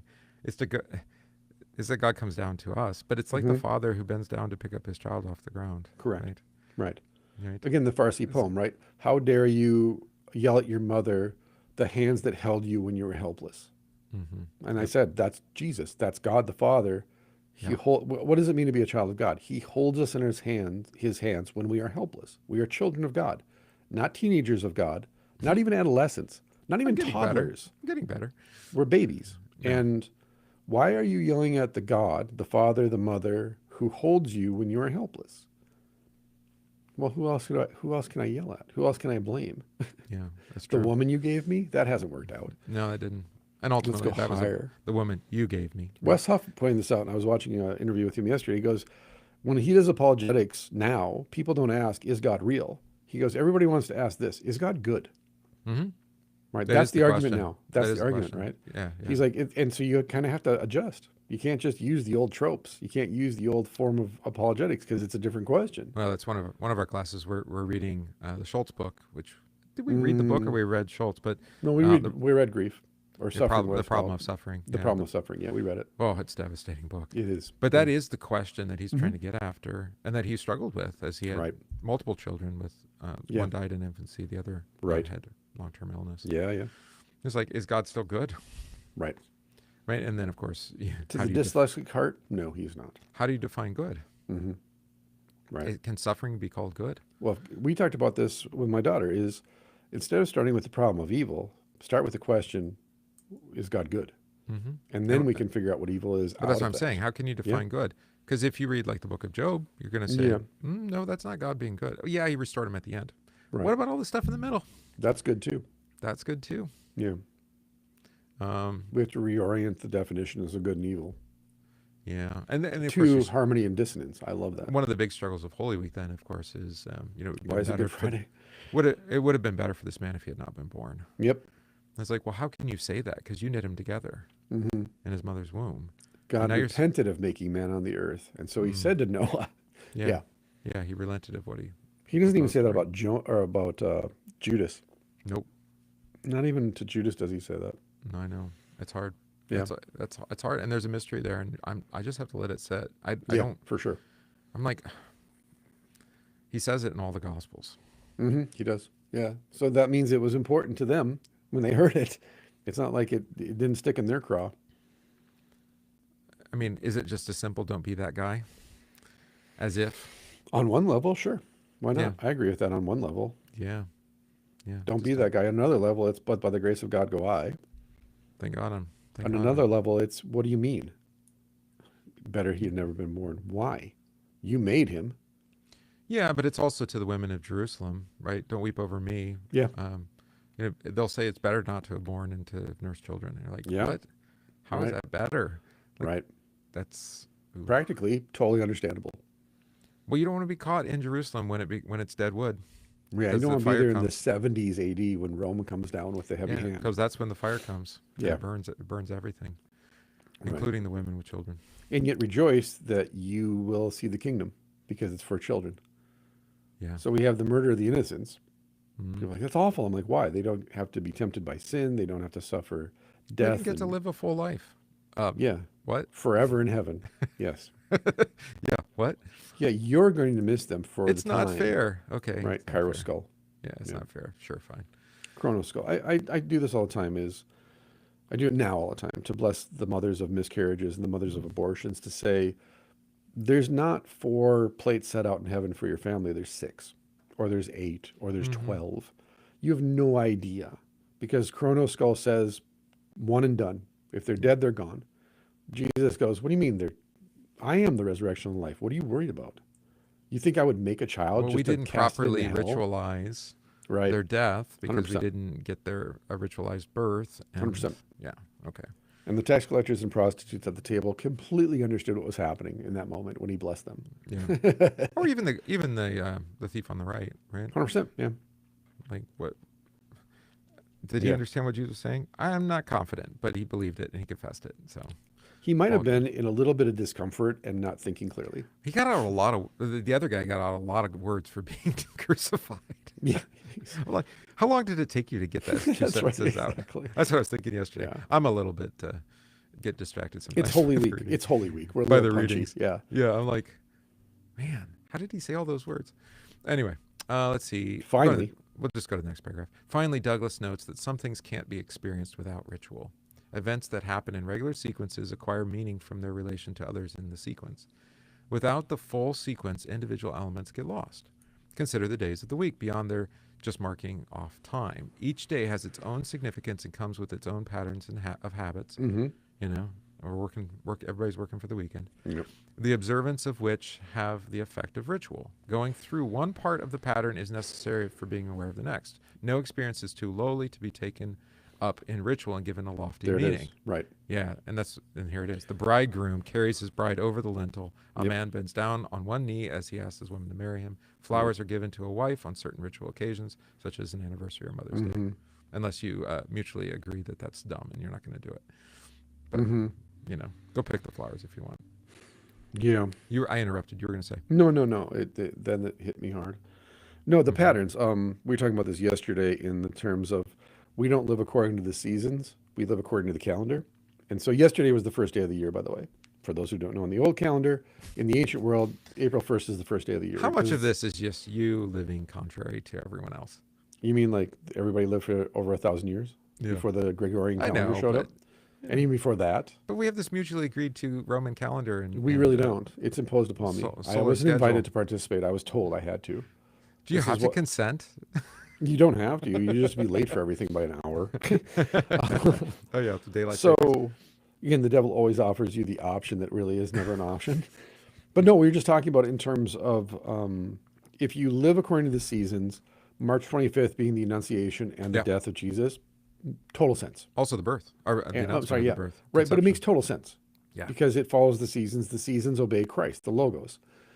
As soon as you jump on a Gregorian calendar, it makes no sense. So you have to backdated from December 25th, which is arbitrary too. And now we have to change all the feast days to fit into our calendar, and it's all chronoskull. It's all chronoskull, and we're like, Kairos, get over here and get in the box, literally. Versus if you go with the seasons and you live according to the seasons, then you have a different understanding of time, and you have a different understanding of nature then too. Well, and this is the thing again of in Anglo-Saxon, Irish, and Germanic worlds, spring doesn't come. It comes up out of the underworld. So spring comes up out of the underworld because they stared at the flipping ground and spring came up out of the ground. Right. It's very practical, right? Death is replaced by life. Well, what happens? Jesus comes up out of the ground. He comes up out of the tomb and he's raised from the dead. Grain of wheat must fall to the ground and die. Yep. And then he ascends into the heavens. And that's what we do with our harvest then is we offer it up to God. And the seasons and the planets and everything obeys the logos. Whereas when we construct time, chronoskull, we have to fit holy time, kairoskull, into it. And it's always jagged at that point. Yeah. And just practically speaking then, for example, for myself, and again, this is just having fun with this. In the Irish zodiac, I'm born in the time of the horse, in the summertime in July, in the time of the horse. Because what do horses do in the summer? They didn't this isn't woo woo. They're like looking, observing nature and going, what does everybody do in the summer? Yeah. They're running and they're playing and they're doing life things. It's all life just exploding, right? Everything is just life and it's galloping life. It's not re-emerging life. It's not newborn life. It's galloping life. And what's happening in the fall? We're gathering up food for the winter. We're preparing for death. Right. Babies aren't born in the winter. They're born in the spring. And by fall, they're old enough to survive the winter. But what is summer then? Eating, playing, developing, strengthening, endurance. So I was born in the time of the horse. So a person in Ireland would say, well, all of your energy is because you're a horse. You're born in the time of the horse. You have horse energy, right? I'm always moving around. I'm always galloping. I'm always, one thing to the next. Everything makes sense now. Versus if I was born in the time of the wolf, October to November, what's that the time of? Well, that's the time of preparation. It's harvest. It's the winter.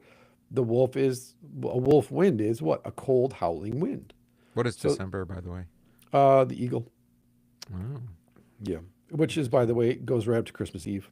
Mm-hmm. And then Christmas is the time of the stag. It's the time of the stag, the elk stag. It's the time of Jesus. Yeah. Yeah. And it's a symbol of power, obviously, and virility, right? And so you're Sure. like, oh, Jesus, because the stag survives the winter. He doesn't hide from the winter. He plows through the winter. Mm-hmm. And yet he digs down through death to find the food that he needs underneath the snow. Right. And so again, symbolically, it's extremely powerful imagery, but the church came in and said, we're not going to change the Celtic zodiac. We're actually going to bring it into the church and go, this is all Kairos stuff. Let me explain what this has to do with Jesus. And they just went, yeah, we understand your folklore, but the time of the bull from April to May, let me tell you that, and by the way, the fox is March to April, which falls right in the time of the resurrection. That's the trickster god. And so now all of a sudden the fox, the trickster god he's dead. No, he's not. Right. And by the way, if you don't think this is real in cultural settings, that's Bugs Bunny. It is. It's Bugs Bunny. Because what does he do? He goes down into the underworld and comes back out of his hole. He's never actually dead, but he's always playing with everybody. It's rabbit season, it's duck season, it's fiddler crab season, it's moose season. That's Bugs Bunny. He's always avoiding death. Everyone's trying to kill Bugs Bunny all the time, and he makes a joke of it, and we laugh at it. And they always end up hurting themselves because they don't recognize you can't mess with trickster gods. They're always going to win because they'll reverse it on you. Yeah. Elmer Fudd will always shoot himself in the face because he doesn't grasp what the trickster god does. He understands the rules of the game better than the hunter, right? Well, who is Jesus? He understands the rules of the game better than the religious leaders. He's the author of the law. You can't fool him. Right. You can't just declare it's rabbit season. He knows better. And as if he doesn't understand right what they've done to it as well. And so as an evangelist, you can go in and go, hey, you're trickster God. That's my God. Mm-hmm. And you think he's clever? Let me tell you how clever Jesus is. He's so foxy. Capon, I got that from Capon, the divine foxiness. But that's who God is. He's the divine fox. Because just when you think you've got him, you've got his tails tied together, he's lighting the vineyard on fire. You're like, what are you doing? He's like, this is for your good, man. Sorry. Yeah. Exactly. And yeah, he missed his left turn in Albuquerque. Must have missed a left turn in Albuquerque. Like, what's up with Albuquerque? So Mel Blanc actually answers that question on Johnny Carson. But God, I'm such a nerd. But anyways, the point is, yes, you are. Evangelism brings everything in creation, takes it all captive to Christ, as the St. Paul says. You bring everything captive to Christ. So that, in the end, you could say, I ran the race. That is, I took everything captive to Christ. Everything is the focus, Christ. So when you see fox, I see Jesus. When you see clouds, I see Jesus. When you see pain, I see Jesus. Because what you focus on most eventually you become that. And if you don't, you end up with... you end up being a pagan. Yeah, the Gnostic dualistic. You go the other direction. Yeah, you become Gnostic. You become a pagan. You start worshiping bulls. Right. Versus like, you were right there. You were on the threshold. What happened? Well, I couldn't find Jesus, so I thought I'll just choose the next best thing. Yeah. Like, by the way, the people who built a golden calf in the wilderness. Yeah, and I think, tied up in this is, our articulation of the hidden and revealed God. 100%. So how is Jesus being revealed to you in the pain, right? That is a heavy conversation to have with him. Right. But it's worth having. Because again, if he's abstracted from the pain, then he's not God anymore. Right. I have this wound, and nowhere and no one seems to be able to heal it. Mm-hmm. So I'm coming to you because you're my last hope, Obi-Wan.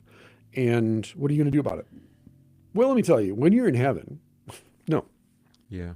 Right now, what are you going to do about it? What are you doing? And why did you put it on me? Yeah, exactly. Right. Why, again, by an act of will, I couldn't find healing. So if this is only given by grace and you're the one who's got the grace, what's the deal? 3 times I pleaded with you. Exactly. So am I in a Job situation or a Paul situation? Am I in a woman with a flow of blood situation or a Judas situation? Like, what's going on here?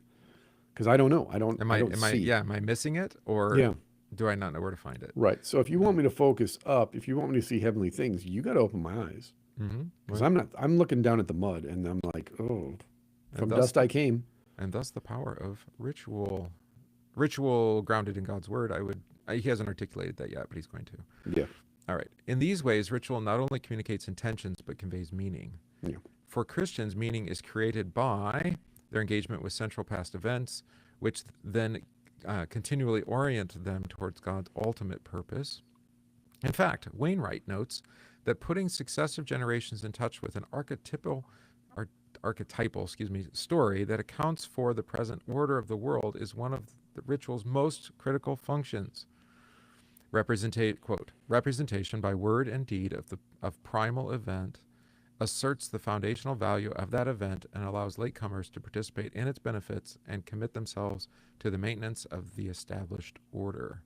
End quote. Thus, like the Israelites, the constant rehearsal of Christianity's central events is needed for the continuance of the believer's memory, well-being, intellectual, emotional, spiritual, and hope for the present and the future. For the present and the future, I think he means. Well, for the presence too, that works as well. All right, so they come into, it's maybe not a story you've heard before, but it's always been your story, would be a way of saying this. Right. For the new convert, for the Christian who comes in. It's like, you've been looking for the story of life, the universe, and everything. It's been here the whole time, right? And then the part of telling that story is I hate to use that word reenactment because it sounds like the guys who dress up, and do the Civil War battles over again. Which, I mean, that is a way to remember them, I suppose, but it's more than that because the mimetic desire is actually realized. It's real. It's not just mimicked. It's actually given. Well, that's the key, though, is, again, the difference between mythical gods and the Christian God, we argue, is that mythical gods, everything that happens takes place outside of time. Yeah. Whereas our God is born and dies and has a body and is bound by time and yet timeless simultaneously. So there are historic events that we recall. But I think what I was getting after here, and he does too, is that it's not just recalling the historic events, but those historic events have real effect on you today. Yeah. Right. So I've been using Nagel's line a couple times this week. It's not enough just to look back at Calvary, but how is the benefits of Calvary given to you today? Today, right. Right. So it's not, Christ died on the cross. So what? Unless that body given and that blood shed is given to you now, right? Yeah. What would be the point of one man dying, on a hill, 2,000 years ago? It's just another guy dying on a hill, unless it's given to you and for your benefit. So our reenactment or whatever of history is not just ritualistic, like a Civil War reenactment.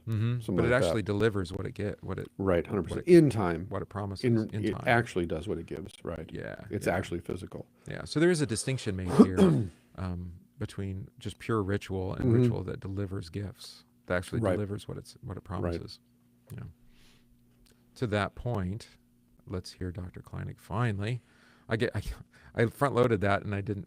It's taken us a while to get there, but that's how everything goes on this show. It takes us a while to get there. It's all good. It's all good. Is.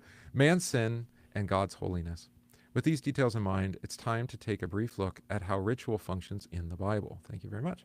At the heart of both testaments lies the concept, there's the word, of God's holiness and man's sin. I would just say the truth, or the confession. The separation between the creator and the created, and the necessity of reconciliation. Since God was holy and his people weren't, his presence was a danger to them. We see this early in Exodus when God tells Moses, "Do not come near here, remove your sandals from your feet, for the place on which you are standing is holy ground." And then later when Moses asks to see God's glory, to which he receives the emphatic reply, "You cannot see my face, for no man can see me and live." Yeah, it's rough stuff. But is that how all the gods acted, at that time? Is that what we would impose upon them? Were they all this kind of unapproachable? It seems to me. Except they're outside time. Yeah, except this one actually talks to you. I mean, there has to be something distinct there. Well, he encounters you in real time. Yeah, with words. It's not just that he talks, and it's a disembodied voice from the heavens. Oh. Especially when you read the Old Testament. It's an embodied word, yeah. It's not just words, it's words attached to a person. Right. Like an actual hand wrote on the wall. Right. Or engraved in stone. Or engraved in stone. Yeah. Versus, well, I heard something somewhere, but I'm not quite sure where it came from. Yeah. That's why Paul says test the spirits, by the way. Angel of the Lord. Yeah. Right. Yeah, when the angel of the Lord shows up, he actually shows up. There's really no question. No one says, I wonder what that is. Versus, yeah, like no one's like, oh, I wonder what that is. Well, I mean, Jacob, that takes a while. Tell me your name. Yeah, Right. right. It's like, Versus oh, yeah. when Paul says test the spirits, I think what he means is literally these are disembodied beings. So you can't just look in their face and say, oh, you're a demon. No, you have to test the spirits because they'll show up as a priest or a prophet, Angel of light. angel of light. So how do you test the spirit? You got to listen for their confession. Yeah. What they say does, it is Right. the thing. It is. Yeah, because you can be possessed by the Holy Spirit or be possessed by some weird, twisted spirit. Here's the opportunity to refer to the Constantine movie, and the devil comes dressed up. There we go. That's right. Inverting the trope. Peter's, what's his name? Peter. Is that Skarsgård? No. No, not Peter Skarsgård. Oh, I know who you're talking about. Yeah, he's in John Wick 2. I saw a movie with him in it. Yep. He's fantastic. He was in Fargo. To provide his people safe access to him and his blessings, it was necessary for God to establish what Kleinig refers to as the, quote, divine service. We call it that too. The sacrificial ritual, that is liturgical enactments that consume the bulk of Leviticus. Leviticus 9, 4, 6, 23, 24. Through the rite of atonement, God released the Israelites from their sin, cleansed them from impurity, and assured them of a favorable reception. Mm-hmm. All right. So, in other words, he attached promise to a rite. Well, and to go back to what I was saying earlier, when God says, I'm going to lead you into a land flowing with milk and honey, that's not a metaphor. When they get to Canaan, there's actual milk and actual honey. Mm-hmm. He gives away free houses. Like, Yeah. It's the jackpot, right?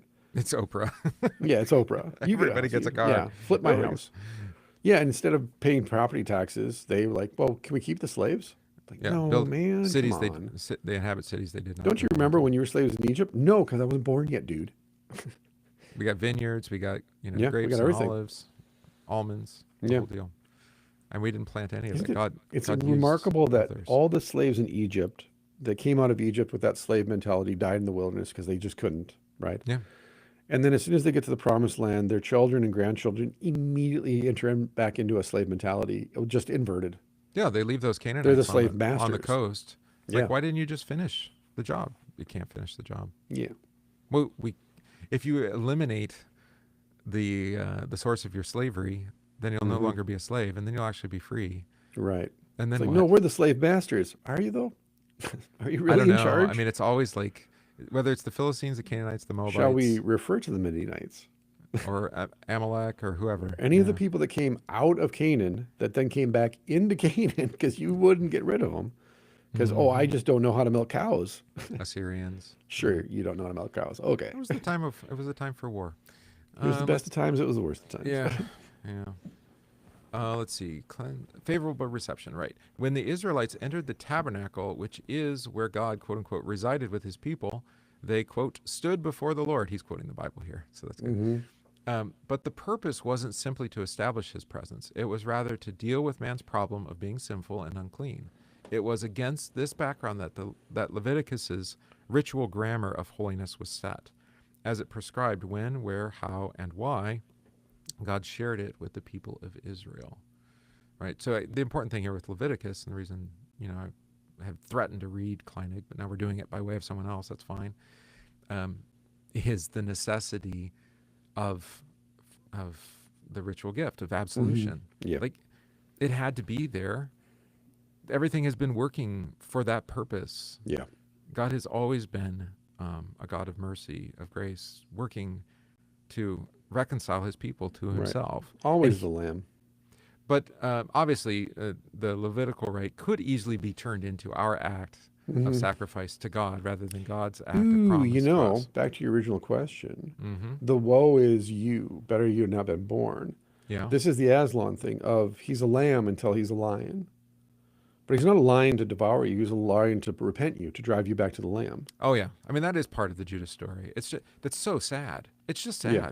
It's like you had the author and preserver and redeemer right in front of you. Yeah.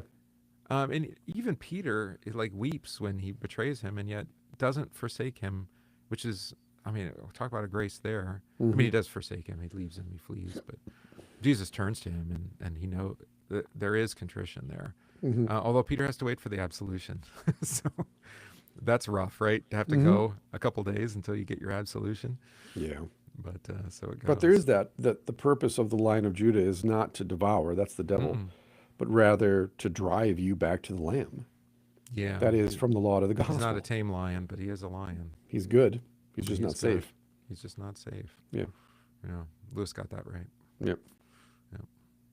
Since it makes clear that the Lord alone is holy, Leviticus 10 and 1 Samuel 2, God's presence with his people is what made and kept them holy, right? Which is he wants to make them holy. Right. Which is to say that their holiness wasn't something they possessed in themselves, but only as they continually received it from God. It was an acquired state, a contingent condition, an extrinsic power, and something that was lost as soon as contact with him was lost.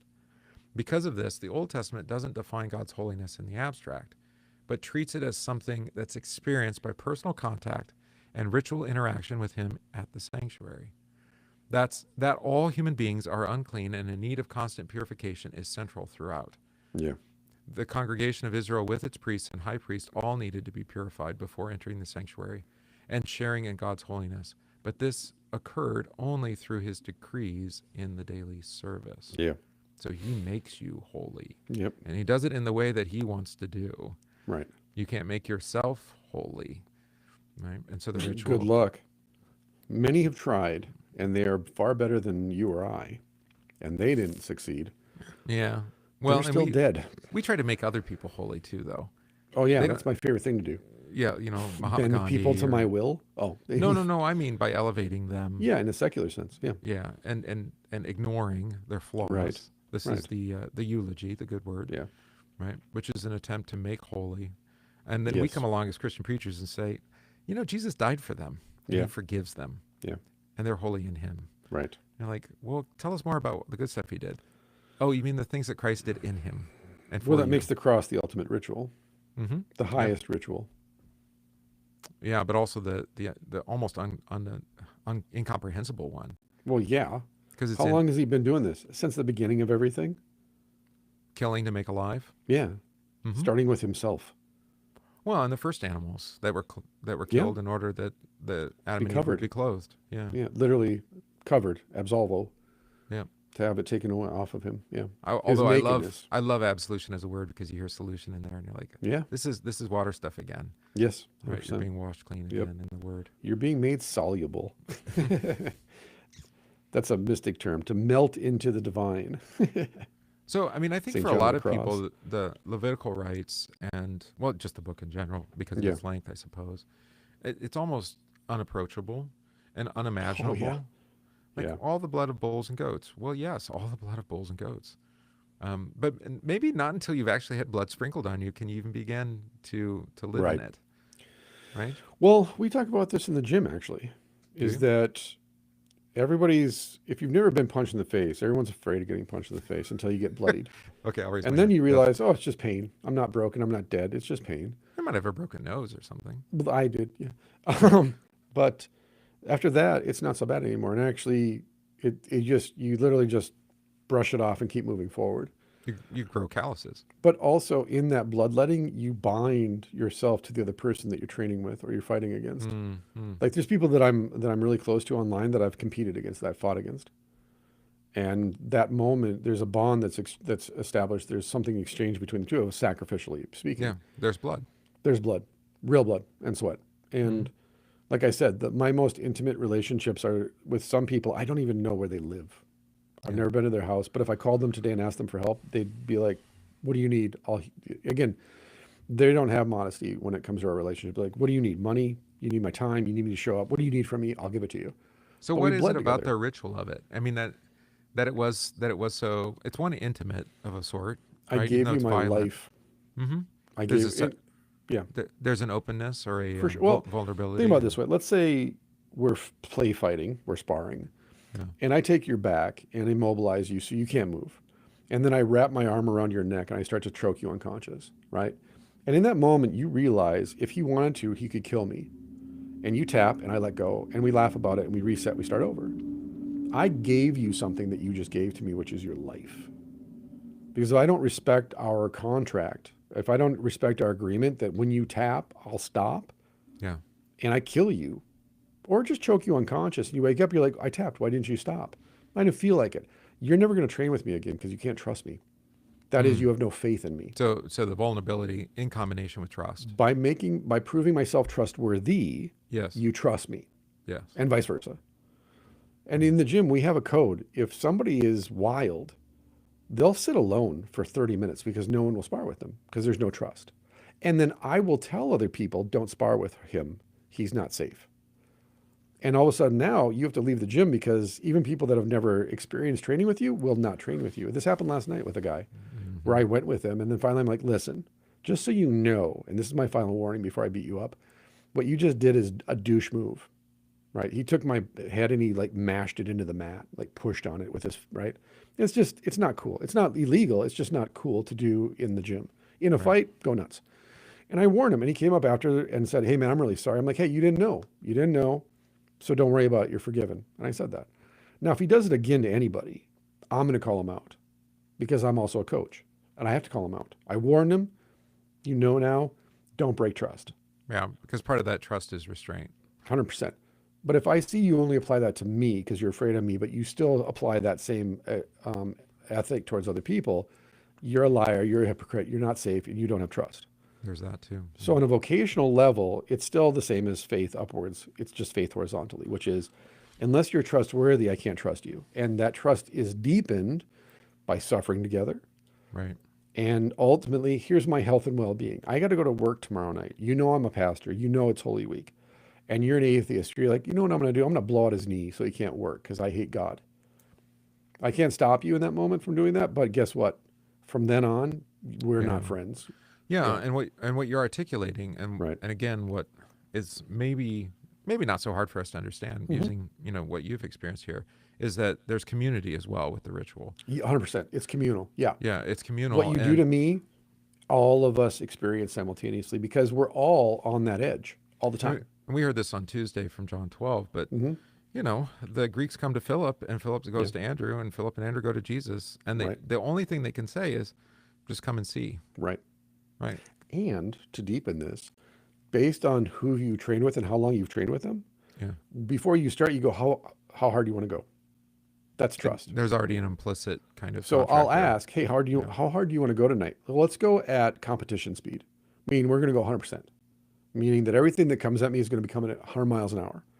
So you got to be you're on the edge now because you're saying, hey, we're going to train to injury versus let's do 10%. Meaning we're going to train real soft and slow. We're not going to hit any submissions. I'm not going to throw punches or knees or kicks that they're going to like knock you into the next world. Yeah. We're going light. Same thing. Because I trust you, we can do that. With a new person I've never trained with before, I always say, hey man, let's just go easy. Because I don't know, right? Right. And then I go from there. Yeah. Well, and again, back to the church. With the Easter Vigil, we don't host it every year. We alternate with another congregation. We share it. Right. And but one of the things I haven't done for a few years, but maybe it's time to do it again. Right. Is you always have new people at that service because it's not common practice for most people. Right. It's not part of their tradition at this point yet. And so it's a service that always begs an introduction. Right. Now let me explain to what's going to happen to you here. And I need you to be patient, and you have permission to go and use the toilet if you need to or whatever. Right. And if you doze off, don't worry about it. We'll bring you back. Right. It's going to take a little while. And there's nothing else like this in the entire year for us, which is a shame because Christmas Eve and Pentecost Eve, and we could do it other places, but we don't. Right. It's the same kind of instruction you were just saying before wrestling. It's like I'm sorry, I called it. That's wrestling. fine. It's okay. It's the same. I do wrestling and jiu-jitsu and judo. It's all the same. So, it all gets thrown together. It's not just ground rules because that's not what we're talking about. It's the ritual of it, and the ritual is based on trust, right, and fidelity, and charity.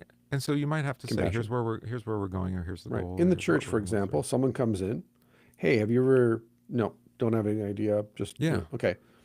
Hey, can you sit with this person and lead them through the worship service? They don't know what we're doing. Or can I give you a few minutes? Let me just kind of show you how to use the hymn. Excuse me. Yeah. I've had people, for example, come to the rail for communion wearing a ball cap, right? And I said, hey, just so you know, we don't wear hats at the altar, and here's the reason why. So I just ask, out of respect for everybody else, could you not do that? Yeah, now? house rules kind of thing. Whereas my 13-year-old came up wearing a hat, not a ball cap, but an actual hat, a fedora, because that's my 13-year-old in a nutshell. Because he had seen women at church wearing their hat at the rail. And he heard me say about the ball caps, but then he sees women wearing hats. He's like, oh, if I wear a nice hat, I can wear a hat at the rail. So then after church, I just said, hey, just so you know, you got to take your hat off at the rail as a sign of respect. And he's Right. like, well, what about the women? I'm like, okay, great, biblical conversation. They choose to do this because they read this in the Bible and they choose to cover their heads. They're also single women. Whereas for men, it's the opposite. We don't wear hats. And again, no one in church is going to complain about you wearing a fedora. And I know you're not doing it. It's not an act. You love fedoras. He likes dressing up. So I'm not saying that. He also is barefoot in church. So he's wearing a fedora and he's barefoot because Moses. Yes. This is, again, if you're going to give your kids something to rebel against, I'm okay with this, right? And he learned it from mom and the organist, though, because Barb and my wife, they also go barefoot up in the choir loft. So when they come for communion, they're barefoot. So he's like, 1 + 1 = 2 every time. And I'm like, you know what? I can't argue against that. You're on holy ground. You're wearing bare feet. You're taking the word of God literally. I can't say no to that. That would be hypocritical of me. It's your piety. And so there we are. And I deal with that as a pastor, though, of saying it's not a rule, it's not a bar, and you're either above or below it, but rather, where's your fidelity? Where's your compassion? Why are you doing this? What's your confession here? My 13-year-old's like, well, this is a faithful thing because Moses and God in the burning bush, but over here it's a piety thing, and over here it's a matter of respect. It's communal, but it's also individual because that's the ritual. And if you don't want to be a part of the ritual, I understand. But then you're going to have to find another ritual somewhere else that says this is acceptable here. Because you are going to find places where they are going to let you wear your ball cap. But again, go to a sporting event and try and wear your ball cap during the national anthem. Yeah. Around a veteran, for example, or an Sure. old timer. They're going to knock that hat right off your head. It's probably going to be physical. Yeah. Yeah. And again, that's the right. That's the ceremony. And you apparently don't know the rules to the game. Well, and I think that's their privilege. My children were asking, why are they singing the national anthem? And I said, because it's baseball. Yeah. And they're like, what do you mean? Yeah. I'm like, no, that's what you do. That's what you do. You take off your hat, or you sing the national anthem. Why is he singing it that way? Because he's from the lyric opera? That's just how it goes. It's all good. All right, where were we?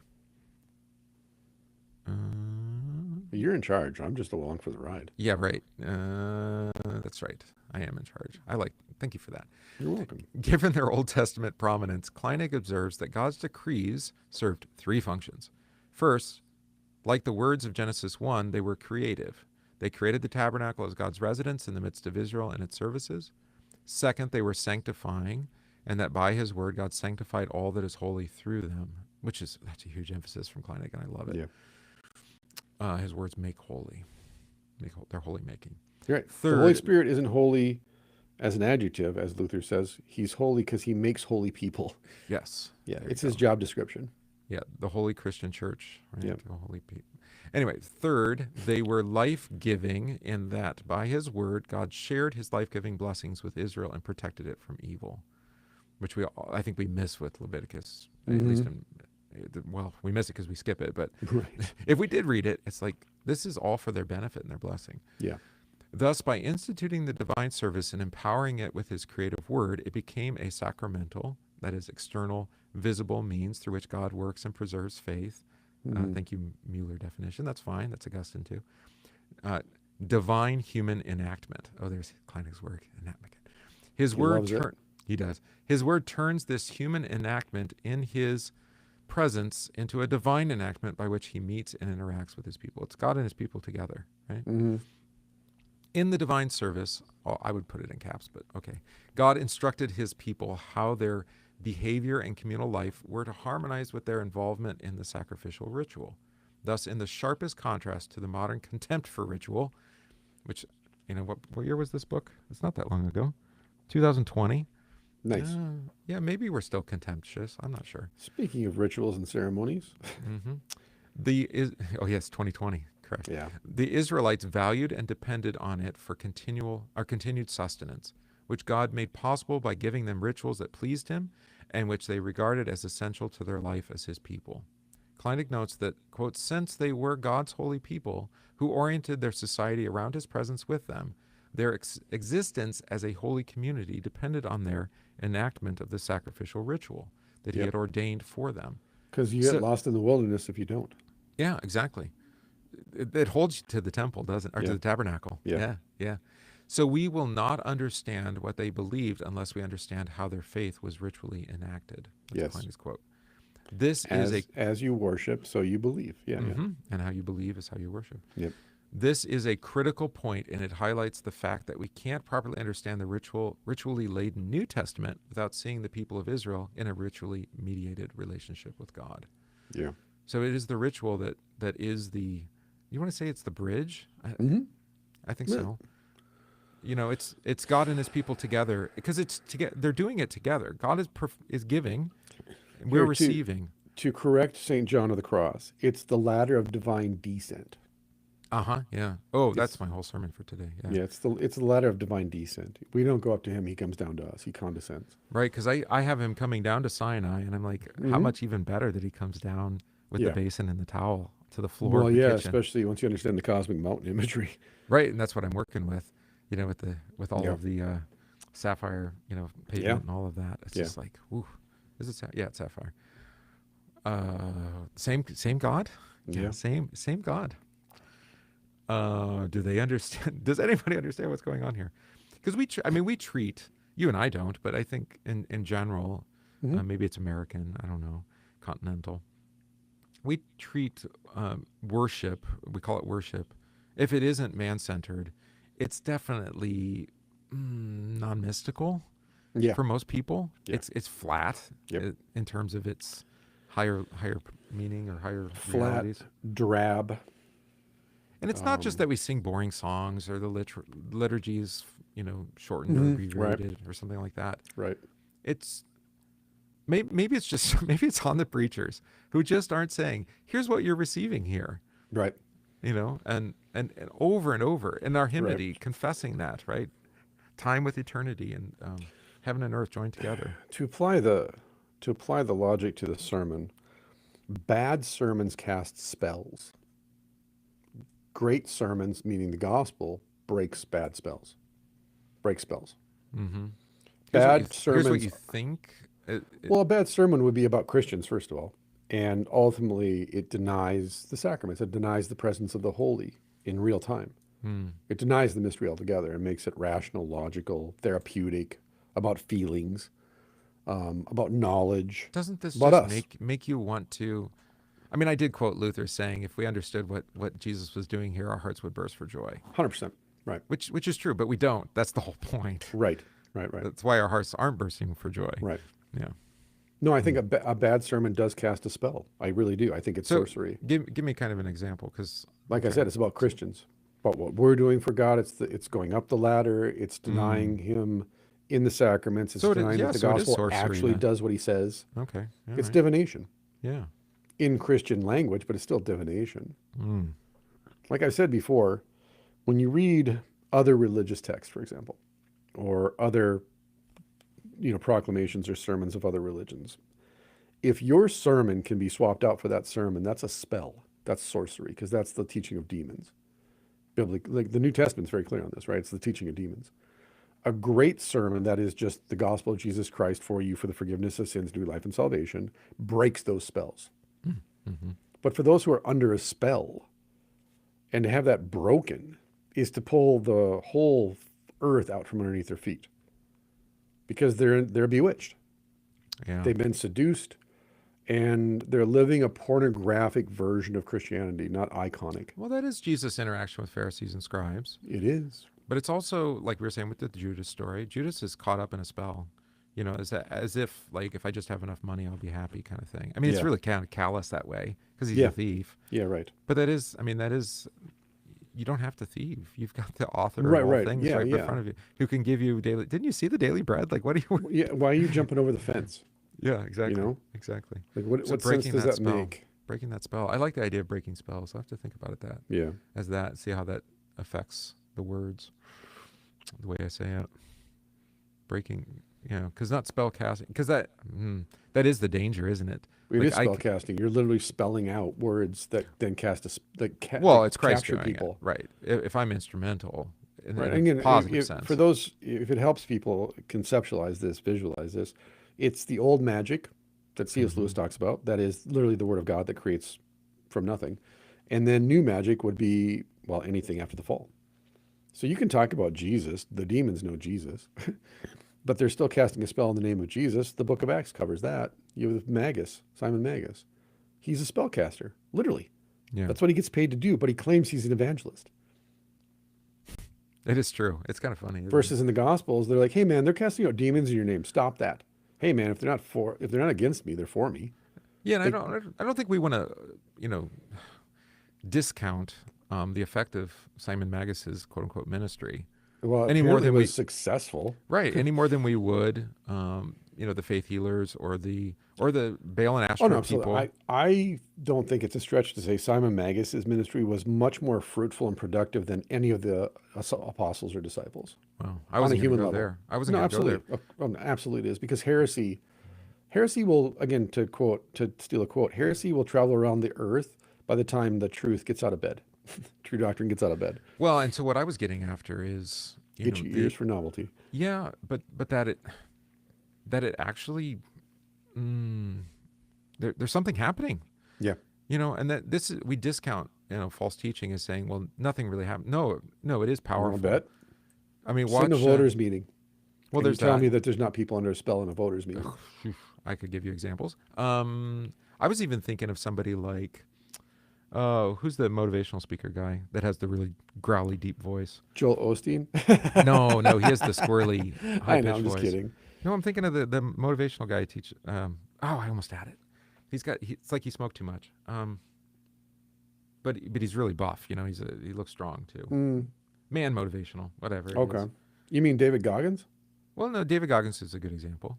No, this guy's much more burly. Oh, there's so many. Oh, but he's the guy. I'm sure somebody in our live chat. Andrew Tate? No, older. Okay. Older. Tony Robbins. Thank you. Oh, Tony Robbins, who owns his own island and he owns the people that serve him. That Tony Robbins? Yes, that Tony Robbins. You've seen that interview, right, where they all look like they have Stockholm syndrome. But that's how powerful he is. Yeah. I mean, it's below, but it's still right. it's maybe demonic. Yeah. Micah got it. Well, because just the way you can captivate people. That's by the way, if you ever want to see this satirized, watch. I think it's Dexter season 3, where the main killer listens to Tony Robbins tapes. Tick, tick, tick. That's the sound of your life slipping away 1 second at a time. Right. Yeah. And I'm sure there's people that ritualistically go to Tony Robbins. Like they pay to see him repeatedly. There's people that follow the Grateful Dead around the country. And well, there's that.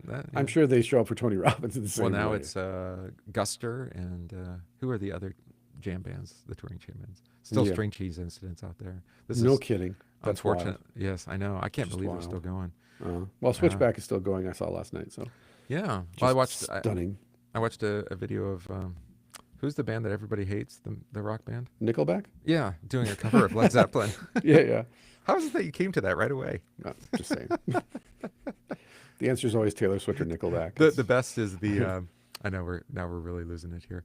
There I Ruined It or whatever, the YouTube channel. The AI, yeah, right.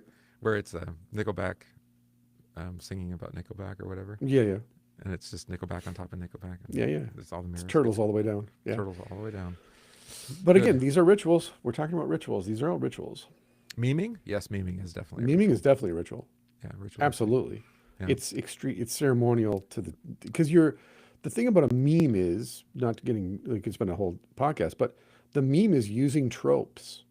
That's why everybody can get them, because you're using tropes that everybody recognizes universally. That's why somebody in South Korea can make a meme that I'm laughing at in America.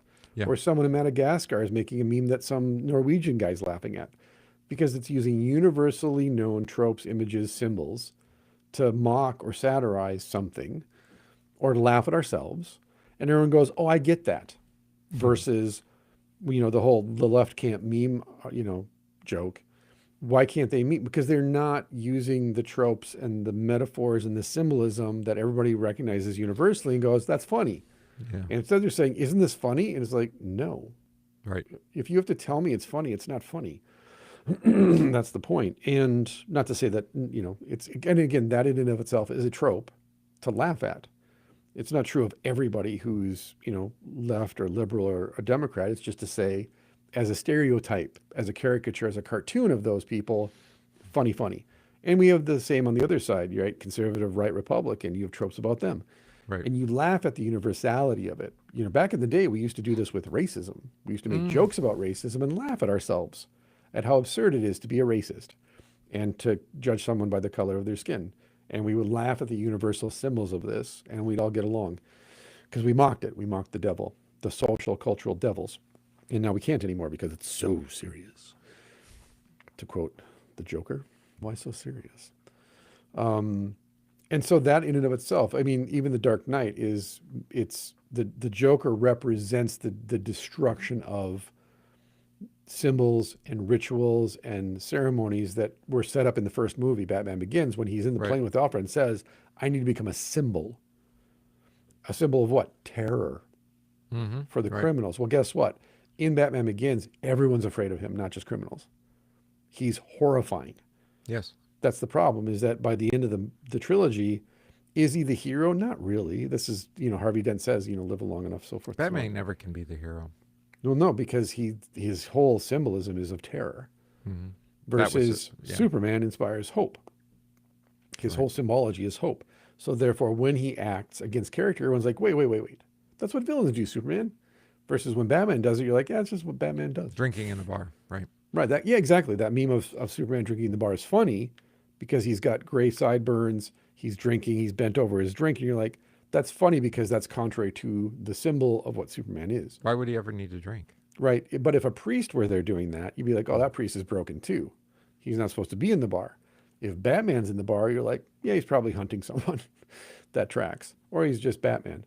And so, again, I bring it up as a joke, but also to just say to the listener and everyone, start to see ceremony, start to see ritual in everything. Right. And then you'll start to see patterns, and those patterns will explain to you and define for you, this person's saying one thing, but they act differently, and they're following the pattern of the wolf or the dragon or the fox. Right. Versus, is this person noble? Well, do they act like a lion? Do they act like an eagle? Well, what's the pattern? Yeah, and I'm glad you got to that because to me, that's what, your myth telling. Yeah. It's meant to reveal these sorts of wake patterns. Up. It's to wake people up. Again, if I lift the cup on Sunday morning during the words of institution, and then I lift the chiborum, and then you come up and go, wait, there's grape juice in this cup. We don't do that here. Why is there grape juice in this cup? This cup is for wine. And then you're like, wait, are these goldfish crackers? I'm like, yeah, it's the same as bread. It's the same ingredients. Jesus says, take this bread and eat it. Why are you mixing it up? Well, in Christian freedom, we can use goldfish and grape juice. Why? Because this chalice holds the blood of Christ, which is wine.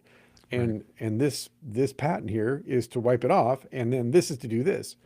I'm like, this isn't a joke. This isn't a joke. Yeah. And so when I come up and drink from this chalice, it better be the blood of Christ, because I'm here for the healing. Right, and I think there's an important distinction to be made. Right. I mean, because there's patterns everywhere. Right. One of the things about taking up your cross is that too. Yeah.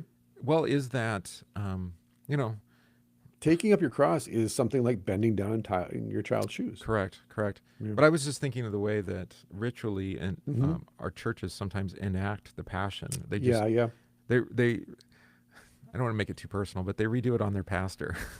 Sure, absolutely. Because he is the icon of Christ to them. Yeah. Whether they would say that as explicitly, if you're going to stand opposed to Christ, then you're going to treat your pastor the same way, your faithful pastor, the same way that you treated Christ. You treat heavy things lightly and light things heavily. Right. Major and minors kind of thing. But like, I was just thinking, just go down the litany of things, like false accusations. Their evidence or their witness can't agree. And it doesn't matter because they're already going to string them up. It doesn't really matter, right? They go through the motions of propriety. But, I mean, and so that ends up being a ritual reenactment that we do over and over. Like, we put people through the effect of a court trial, but we call them show trials. Yeah, You know? exactly. And that pattern, it predates Christ, and they're just repeating the pattern of this is what, because they did it to the prophets, they did it to the judges. This is what you do. Yeah. When you're not happy with what they're saying, even if it is good, right, and true, then this is how we act. Right. Right. And we will keep up appearances. That's a liturgical or ritual Mm-hmm. act as well. But as we again, talked about at the beginning. is it the appearance of love repeated over and over and over again because it's down from above? Right. Or is it enacted for, hey, look at us, look at us? It's the meme. Right. Again, To there's the move meme. Look at Yeah, us. to right? go up. Yeah.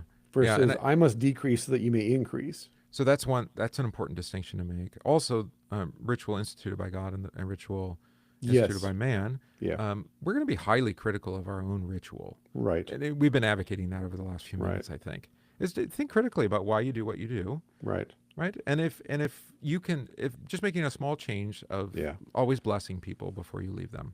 Right. And it could just be God bless you. That's okay. Right. It's a good place to start. Yeah. That's a new pattern, a new habit. And there is a great book on that. It's called Habit. It's the power of the power of habit. Right. Or something like that. Hafez says this in one of his poems. Why are you shouting? You're drunk standing on the edge of the roof. Sit down. Right? And I'm like, that's such a beautiful description of just human nature. It's like, why are you shouting? Why are you doing this? You're drunk standing on the edge of the roof. Sit down. And God's saying, what are you doing? You're standing up there shouting? Why are you shouting? Why are you carrying on? Yeah, and that's the other aspect is like, who's going to tell you this? Right. Right. Who's going to point out? I don't know if someone who loves you. Mm-hmm. I don't know that we can be as critical of our own selves as we'd like to believe we are. Right. No. Right. And you know this because. Luther says we're like drunks trying to get on a horse. Yeah. Hafez says you're drunk, sit down. Addiction says you have a dyslexic heart. So that is one of the functions of the divine service, is to tell you the things that you're blind to hearing or seeing yourself. I just realized Paul Westerberg saying dyslexic heart on the single soundtrack. I love you, I hate you, I've got a dyslexic heart. It's in the movie soundtrack. For what? Singles. The movie Singles. I have not seen it. Okay. Cameron Crowe. It's about grunge in Seattle. Yeah, I know. I haven't seen it. It's fantastic. I didn't watch the one about the record store either. So. High Fidelity? High Fidelity. I knew I'd get a look out of you on that one. God be good to you. God love you. God love you. Thank you for blessing me. God love you. Sorry, I'm having a stroke. I'm having a stroke. Kind of Minnesota nice with your blessing there. No, I got to do it now because my kids, they're at that age. They're like, Dad. I'm like, you said you were going to bless them. Again, yeah. God love you. Crowe. God love you. Cameron Crowe, yeah. It's great. Yeah. He's from Matt Chicago Dillon. too, right? He was a Chicago guy. Yeah, but he's married Nancy Wilson, so he lives up in Seattle. Oh, is that how that works? From Heart, yeah. Okay. Really? Yeah, he married the woman he grew up idolizing. Yeah. He's like, I loved Heart growing up, and I loved and then I married her. Okay, fair enough. Yeah. She was available, I guess. Nancy Wilson. Yeah. She's a beautiful woman. She's a musician. I mean, come on. Yeah. Well, music makes you beautiful. It really does. Speaking of music. seduction and bewitchment and enchantment, casting spells. But before we discuss its importance for early Christians in this book, a final comment deserves attention. Jeffrey Wainwright points out that Israel's ritual brought into focus the continuing benefits of an earlier and foundational act of salvation. This is important. It gave people the opportunity to thank God for the original act and for the blessings that continue to flow as a result. Deuteronomy 26. We see this in the constant narrative recital. Quote, "For the Lord our God is he who brought us and our fathers up out of the land of Egypt." I've often wondered if we couldn't just put that in our liturgy too. Right. Wouldn't that be something? Just to keep saying that. Which recalled the inaugural saving event that seems to have had two effects. First, it made the original event present again and again in the ritual, which we talked about earlier. And second, it established the continuing relationship of God with his people. It wasn't just a past event, it's an ongoing event. This is our language of baptism, right? Yes. Not once and done, but once and ongoing. Where were we? The same God who brought the people out of the bonds of Egypt and into the promised land continued to bless successive generations. To thousands of generations who love me and keep my commandments, right? Yep. Wainwright remarks, the liturgy was and remains for us the locus in which the story of the constitutive events is retold in order to elicit an appropriate response in worship and ethics to the God who remains faithful to the purposes which his earlier acts declared. That sounds like academic writing, doesn't it? Mm-hmm. Speaking of being accused of being academic, Gordon Lathrop similarly adds that by reading the biblical text in the assembly as if they were ours, as if, we who seem to be without history are given a story, an origin, an orientation in the world, and something to remember. I agree with that sentiment, though. I think that's right. Yeah. Like, this is your story. These are your people. We're not so separate. We are the Israel of God, right? Right. Those who've striven with God and won, right? Mm-hmm. Striven with him, by the way, and won, not just striven. You know, I against never him. thought about this before. I know I'm stuck on it. Sorry. It's okay. Right. That the misinterpretation of the conclusion of the Ten Commandments. I just realized. Oh, with the 1,000 generations? No, read it again for me, please. It just hit Uh, me. Those who love God and right. Oh, promising love to 1,000 generations, Right. or mercy, or whatever. God is love. Mm-hmm. So without God, there can be no love of the commandments. Right. Not. Whereas I think what we interpret it as obeying the commandments is a sign of our love for God. Mm-hmm. Again, we're trying to climb the ladder Right. by keeping the commandments, and we turn the commandments into the ladder. Versus, no, God is love. So without Christ, there is no love of the commandments because, again, what are they? Are they a demand? Are they a threat? No, you've pointed this out with the first commandment. Yeah. You will have no other gods. Right, Well, it's who's going to promise. bring that? Who's going to bring that about? Right. God. It doesn't seem to be me because No. I'm not very good at it. No, and you know, you could do this. You will remember the Sabbath day. You will remember my Yeah, word. yeah, yeah. How are you going to do that? I'm going to bring it to your remembrance over and over. Right. Right. Yeah, I think you could do that. No, but you have to start with love. You have to start with love. Right. That's the key.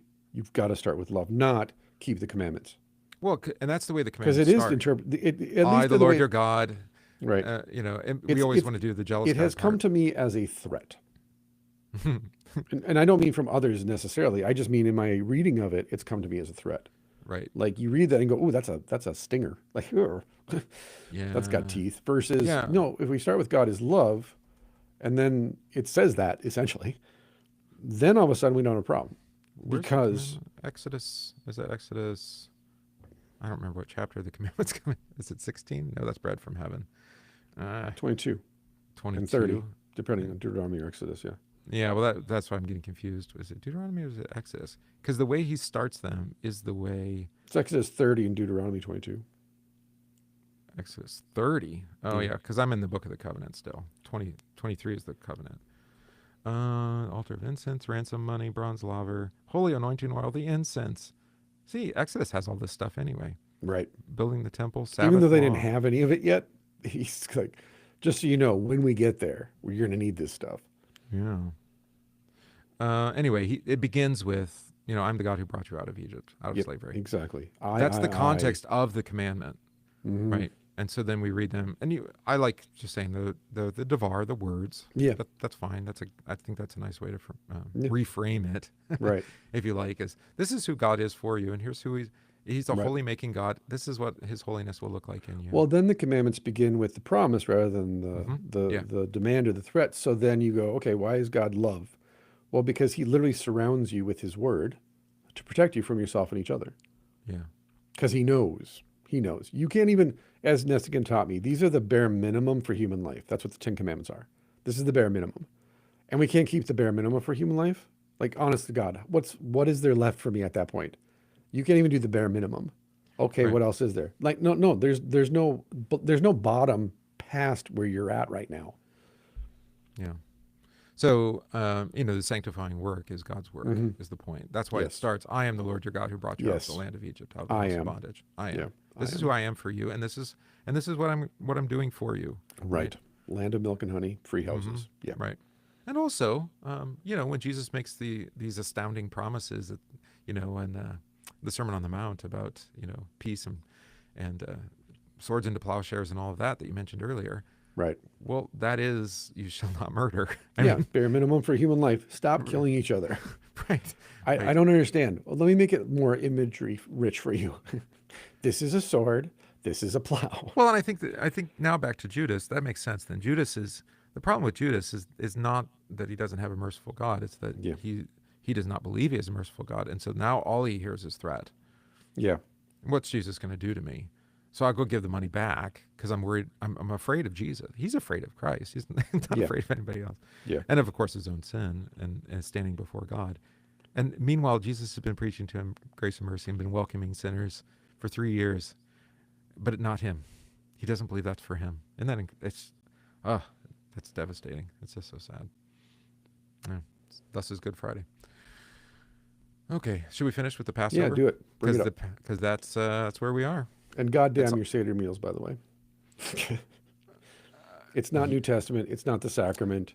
Oh, It's a denial of Christ. I could share the link to you. It's the denunciation of the Seder meal by the patriarch of in Israel. God bless you, sir. God bless you. It's awesome. That's a nice troll, by the way. Oh, you're gonna lock me out of my church? Okay, let's face facts now. Good. It's good. Yeah, Christians, stop doing these Seder things.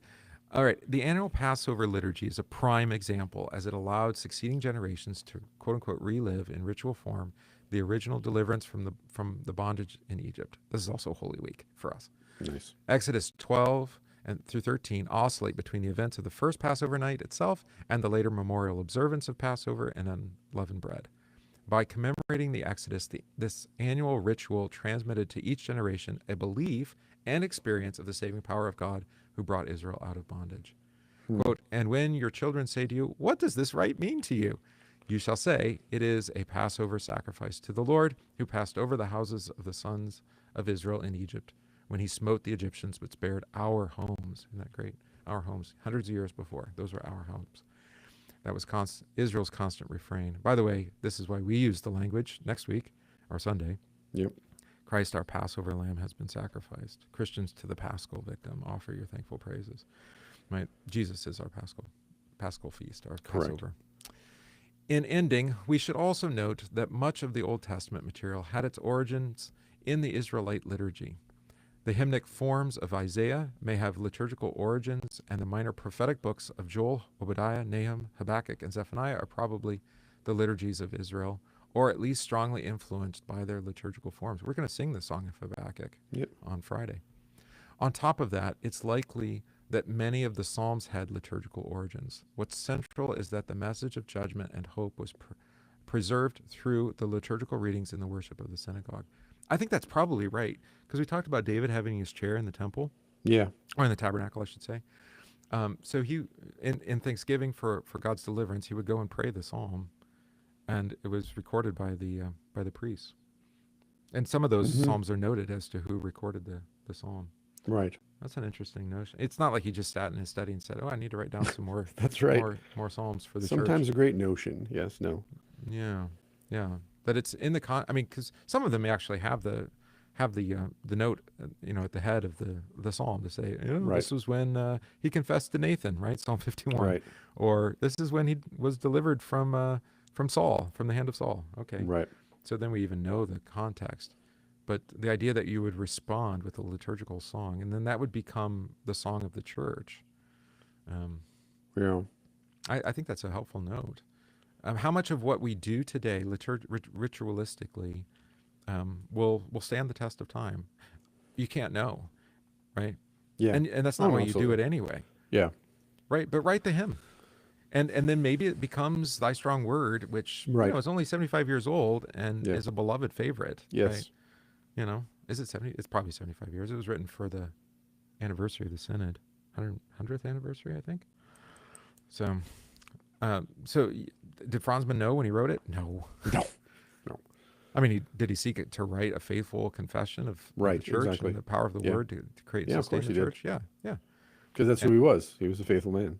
Yeah, exactly. Because God was faithful to him. So could we have new rites and rituals? Sure, absolutely. Mm-hmm. As long as they completely copy the old ones. In that way, what do you mean? The ancient hymn, the ancient word. Mm-hmm. That is Christ, the ancient of days. Yeah. Right. Yeah, as long as they're imitatio Christi, as long as they're imitating the Christ form, the Christ image, the Christ word. Yeah, absolutely. Well, how would you do that unless you were a faithful man, as you just said? Exactly. Right. Yeah. So I think that's why we're afraid of saying, let's try this year. Right. Not you. I mean, you're obviously an innovator and creative type, but Yeah, but that's been my ministry, is God saying, hey, there's a place for that.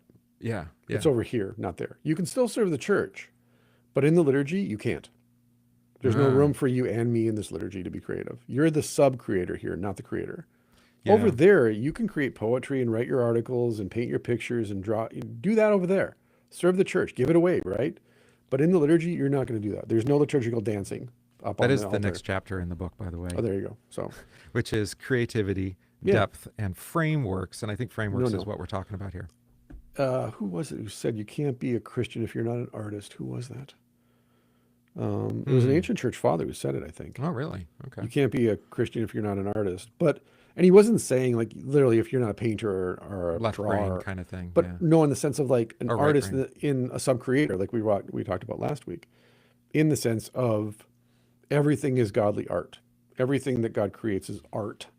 And so you can literally just pick a flower and give that to somebody and say, this is from God. I wanted to give you this. This is part. Of course, you're killing a flower to give it to somebody, but there you go, Jesus. There's a death there. There's a death there. That gives you life. Every gift had to sacrifice itself to something else, right? In a godly sense, Jesus sacrificing himself to you. And so the beauty of that, or the smell of that, the artistry of that can even be that thing. Again, like Rumi says, if you can't create new art, make a cup for your brother to drink from. Like and as I said to my child yesterday, that even means cupping your hands and giving water from your own hands to your neighbor. Like that's the most beautiful piece of art you could possibly make, is using your own hands to give water to your neighbor who's thirsty. Yeah. Because that's mother bird stuff, right? That's as ancient as it gets. Because God himself is giving from his own hand himself to you, and you giving from your own hand to somebody else. This is why Jesus washed his feet. Yeah. And that's what actually got me looking for this book to read today. Because, there is that conversation since Vatican II. Yeah. There's been a rejuvenation. We call it liturgical innovation is what it's called. Of the foot washing. Yeah. In fact, we read a couple of weeks ago somebody who was at the forefront of that in the Lutheran Church, Von Schenk. Oh, was he? Yeah. Yeah. I mean, apparently John Calvin said it was like buffoonery. So fair. I can only imagine. This is what can't happen with ritual. It can be. Well, when you understand that the origin of the word buffoonery comes from the minstrel shows. Oh, well, there you go. It's when black people perform for white audiences and white people perform for white audiences in a certain way. Yeah. It's one of the worst insults you can pay to a black person, to call them a buffoon. Well, that's a translation. Historically. But I'm just saying. Calvin said it in French. I know, but I'm just saying, if you look at it in the American context, and we're talking about how language changes. Yeah. To call somebody a buffoon within a certain tradition in the United States, that's a cutting insult, because you are pretending to be someone you're not. Right. And you're diminishing their humanity by doing it. So, I mean, to just wash their feet and then not care for their whole body. You're diminishing yourself. It's Philippians 2 in real time. Yeah. Even though he's God, he did not regard equality with God as something to be grasped. But I'm not Christ, right? I mean that, and yet he's in you. Galatians 2:20. Right. But I mean, you can. It's not me doing this; it's Christ through me. You can bend down and care for the one in need, right? Without ritually washing their feet, right? But 100%. Yeah. You can bend down, and tie their shoes, right? You can just bend down and help them back up off the ground. So that's why, I mean, when so the Pope goes and washes some feet of some people in the prison. Performatively, because it's done in public on camera. And it's like, well, what are you doing for those men in prison outside of that? How about all the homeless people around the Vatican?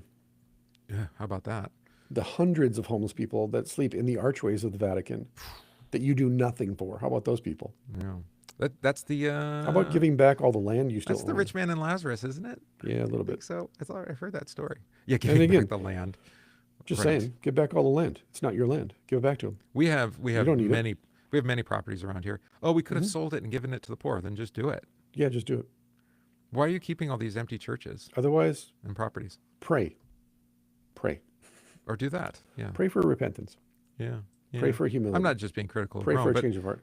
But again, the positive side of this, as we as Lutherans teach, actually, Luther taught this, that there are Christians hidden in every group. We would call them denominations now, but there's Roman Catholic Christians, there's Methodist Christians, there's Presbyterian Christians, Evangelical Christians, Lutheran Christians.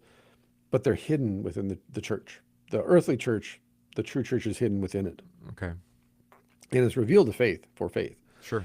But that includes Christians themselves. Not everybody who's baptized will actually be in heaven, because there are those who are baptized who renounce Christ. Mm-hmm.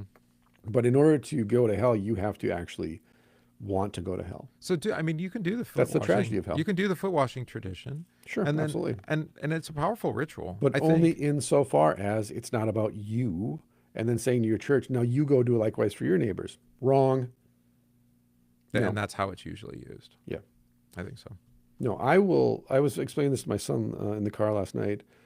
When I've sat with people and they've died, and then myself and the hospice nurse washed their body before the coroner came, you don't have to be religious to know that something has happened in that room. It's done reverently, yeah. And you do it reverently because something's different. And it's not, oh, we're at the dead body, we got to respect the body. No.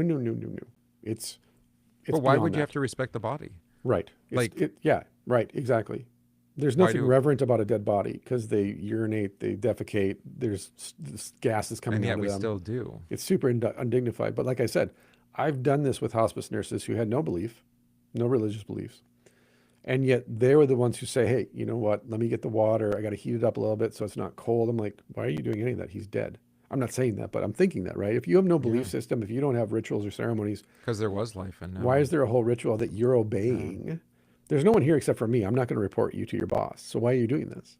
Well, we have to respect the body. Why? To you, it's a paperweight. It's all an accident of time, right? It's just time plus material equals body. Versus for me, I'm like, this is a baptized child of God. He's in the resurrection now. So let's, it's a holy thing. That's where the reverence. And so there's a reverence around the preparation of a dead body because you're stripping someone naked, first of all, completely immodest. You're stripping them you're uncovering them. And then you're washing them, even though they're dead. And you're wiping off their defecation. You're wiping off the things that despoil them, that drive them out of the camp, according to the law. And then when the coroner shows up and the hearse shows up, there's a respect of how you load that person up onto the gurney and put them in the back of the bus, so to speak. Everything's done respectfully. And no one's around to judge. So why are you doing it? Right. I understand in front of the family or in front of other people, right? The social pressure. No, we're alone here. And I was explaining that to my son of the room changes and you, at least for me, I'm saying, okay, this is sacred space now. Like we're in the tomb. And on one earthly level, you're just a priest. But on another level, I'm the angel sitting there saying, why are you looking for this man amongst the dead? He's with Christ. Yeah. He's gone ahead of you into Galilee. You'll meet him like he promised. So then when the funeral comes, the front of the bulletin doesn't say a celebration of the life of, it says a remembrance of the baptism of. And the first words are in the name of the Father, Son, and Holy Spirit, which are only spoken to the baptized. And then the first rite is also the remembrance of baptism. A remembrance of baptism. Yeah. And not for the dead. It's for everybody that's there. Although we do clothe the dead with the pall. With the pall, exactly. Mm-hmm. Yeah. And even if there was nothing written down or formalized, we would still do it that way, I believe, because it's sacred, it's godly, it's heavenly. Well, faith kind of demands the ritual. That's what I'm saying, though, is that even without a book or anything, faith would descend upon us and say, no. Because faith has to confess. Right. I don't care if you send him out on a boat and light him on fire. I don't care if you scatter his ashes off a cliff. I don't care if you bury him 6 feet under the ground. This body is mine. Mm-hmm. Do with it what you will on this side of the resurrection, but it's mine. Yeah. This is my soul. There's a divine claim there. Right. I gave him breath. I'm going to give him breath again. That's no small thing for God to descend and go, I'm going to do this. And he does it every single day for you. Every single day. Yeah. So then again, when you go to the Lord's Supper, you're practicing going to your death so that when you go to your death, you're going to the Lord's Supper. Correct. It's one and the same thing to faith. Outside of faith, dumbest thing you could possibly say is what I just said. Yeah. Right. But again, you lean into the mystery of things and all of a sudden there's freedom in that. Because you're like, oh, I'm in the boat, but I'm not paddling. I'm not steering. I'm just in the boat. And God's saying, well, technically I'm in the water. I like Tertullian again, little fish don't get out of the water. Because that's what baptism is. You're a fish. Right. And the water and everything around it is just God saying, don't get out of the water. So to go to hell, you have to want to be there. That's the curse. The tragedy of hell is everyone you meet in hell wants to be there. They'd rather be there than with Christ. It's devastating. That's the mystery of election. That's the mystery of salvation itself. Yeah. And I think it's a fearful thing. Yeah. Right? But of course. Yeah. But this is why the our ritual always is emphasizing you are baptized, you belong to Christ, you are forgiven, as asserting the gospel, right? As and for those who are fearful, right? But also for those who are complacent, I suppose, as well, right? There is then the backspin of that. Well, why would I need to hear that again? God, when Job says, "Who allowed me to be wounded?" God says, "I did." Mm-hmm. Why would you do that? So we could be closer. Why? Because you were so distant from me. Yeah. Only through me entering your wound can we actually be as close as I want to be with you. I had to wound you to get near to you. Right. That's repentance. Yeah. Who's going to stare at a dead guy hanging on a cross who themselves aren't dead? Although, I mean, it does say he doesn't willingly afflict the children, right? So there is that kind of. But is it an affliction then to be wounded? When he says that my strength is actually made complete in your weakness, that my grace is enough. Yeah, for I know. you? We're always trying to protect God from himself. So we're not. We're trying to protect ourselves from that encounter at the Jabbok. Yeah, I suppose. Like, can I be wounded but not physically? Sure, absolutely. I'll rip your heart out. Well, I mean, okay, not my heart either. Okay, I'm gonna mentally no. Okay, I gotta have my mind. I need my mind. It's very important to me. Mm-hmm. Well, what's left? I'm gonna take your soul. Okay, you can have that. It's not that important to me. Oh, by the way, your soul is your breath. It's your life. It's what makes you you. Nefesh. I can be anybody. I can reinvent myself. Well, we see that every day, don't we? We see people every day trying to reinvent themselves. It's all persona, all mask. And they're hollowed out inside. I said this again last night. I said, you can't be a politician unless you're hollowed out inside. It's not possible. You have to be hollowed out because you have to say and do things. Yeah, you have to say and do things that are contrary to your soul, contrary to heaven. And the liturgy of the politician is performative. 100%. I was watching, because we were watching the before and after videos, like the politician says one thing in 2007 and then today says the complete opposite. It's like, what changed? Well, the person that controls them changed and said, no, you're going to say this from now on. Yeah, they wanted closed borders and no birthright citizenship, and now they want both. Like, right. And you're like, but you just said this, and then you're now saying the opposite. And, no one is held to account for this. Yeah, because I know who butters my bread. Yeah. Yeah. Well, they're all accountable to their owners. They're slaves, which is why they want to enslave us. And accountable to God in the end. And accountable to God in the end, to Christ. Mm-hmm. And so it's real easy to spot the pattern of false religiosity and false Christianity and false Christs once you understand the pattern of Christ. And that there is a pattern, Yeah, but if you don't know Christ, you can't establish the false pattern. Again, if you've never had a father, it's easy to welcome in false fathers. But if you had a good father, a godly father, a loving father, and a false father enters, you're like, whoa, no, you got to go. You're not it. You're not the thing, right? But again, the good shines a light on the darkness to show it's okay to go into the darkness because that's where God's at. Again, Psalm, right? Where can I go? I go into the abyss, into the dark. You're still there. Right. But I still have to first be touched by the light of God. I still have to see the light of God, who's Jesus Christ. Even after they see Jesus in the garden and they flee, he still comes and says, "Here, let me clothe you." Yeah. And then a week later, again in the upper room. And again, he's very persistent. He's very persistent. Hey, guys, I'm here to forgive you. Right. What? No, you're dead. And all I'm telling you is after I do this, you'll be changed forever. What do you mean changed? And they were. They Well, Peter got crucified upside down accordingly, allegedly, right? According to legend. But nonetheless, why? Because I'm not worthy to be. You don't even know the dumb things that I did and said to my Lord and Savior. Actually, you do, because they keep sharing. I told everybody. Yeah, there is That's that part of his hubris. Is that I did publish it. How did Peter's words get recorded so in all the Gospels? He told all of them. Yeah, Mark, right. Obviously, Matthew and John were there, but remember. But Luke, no, we were there, dude. Luke and Mark. Hey guys, don't leave out me. Right. It's just like, dude. This is. But that's good. It's self-deprecating. As I tell my people, I think we might have talked about it last week. The only criteria for being an evangelist for the Lord is just go tell everybody what he does for you. Mm-hmm. Yeah. That's it. Yeah. Be the Samaritan woman at the well. Yeah. Let me tell you everything he told me about myself. Well, we know you. No. You don't know me like he knew me. There's stuff that even you don't know. And she tells them. Right. Why? Because I was dead, but now I'm alive. And I know how. I know why. Yeah. And we've had that where folks have confessed things 100%. that they've kept secret for decades. And they're or more. never the same. And they're never the same. Never. After that. Yeah. Yeah. So yeah, when you encounter beautiful. the living God, even in ritual and ceremony, or especially in ritual and ceremony, you will be changed, which is why people avoid it and try to write their own. But the criteria, like we said, is, well, is this the same as what came before? Just, we're not going to chant it, we're going to sing it. That's fine. Because I'm sure that the chant tone that, well, I use the same chant tone as Mark Buto, our friend, who I learned it from. But you don't use the same chant tone that I use on Sundays. But we still chant the Psalms together. Sure. And it's still godly. Not necessarily the same Psalms either. No. Well, I use the 1 year. And so I'm using the introit for the 1 year. Yeah, well, that we have in common. But it's nonetheless, and by the way, it's not the same voice singing it. It's different voices, but we're all one in Christ. Might be different translations too. And so it's all beautiful. Yeah. I'm going to suggest that our readers read Witting and Unwitting. Our listeners. Ritualistic. Readers, hearers, listeners, viewers.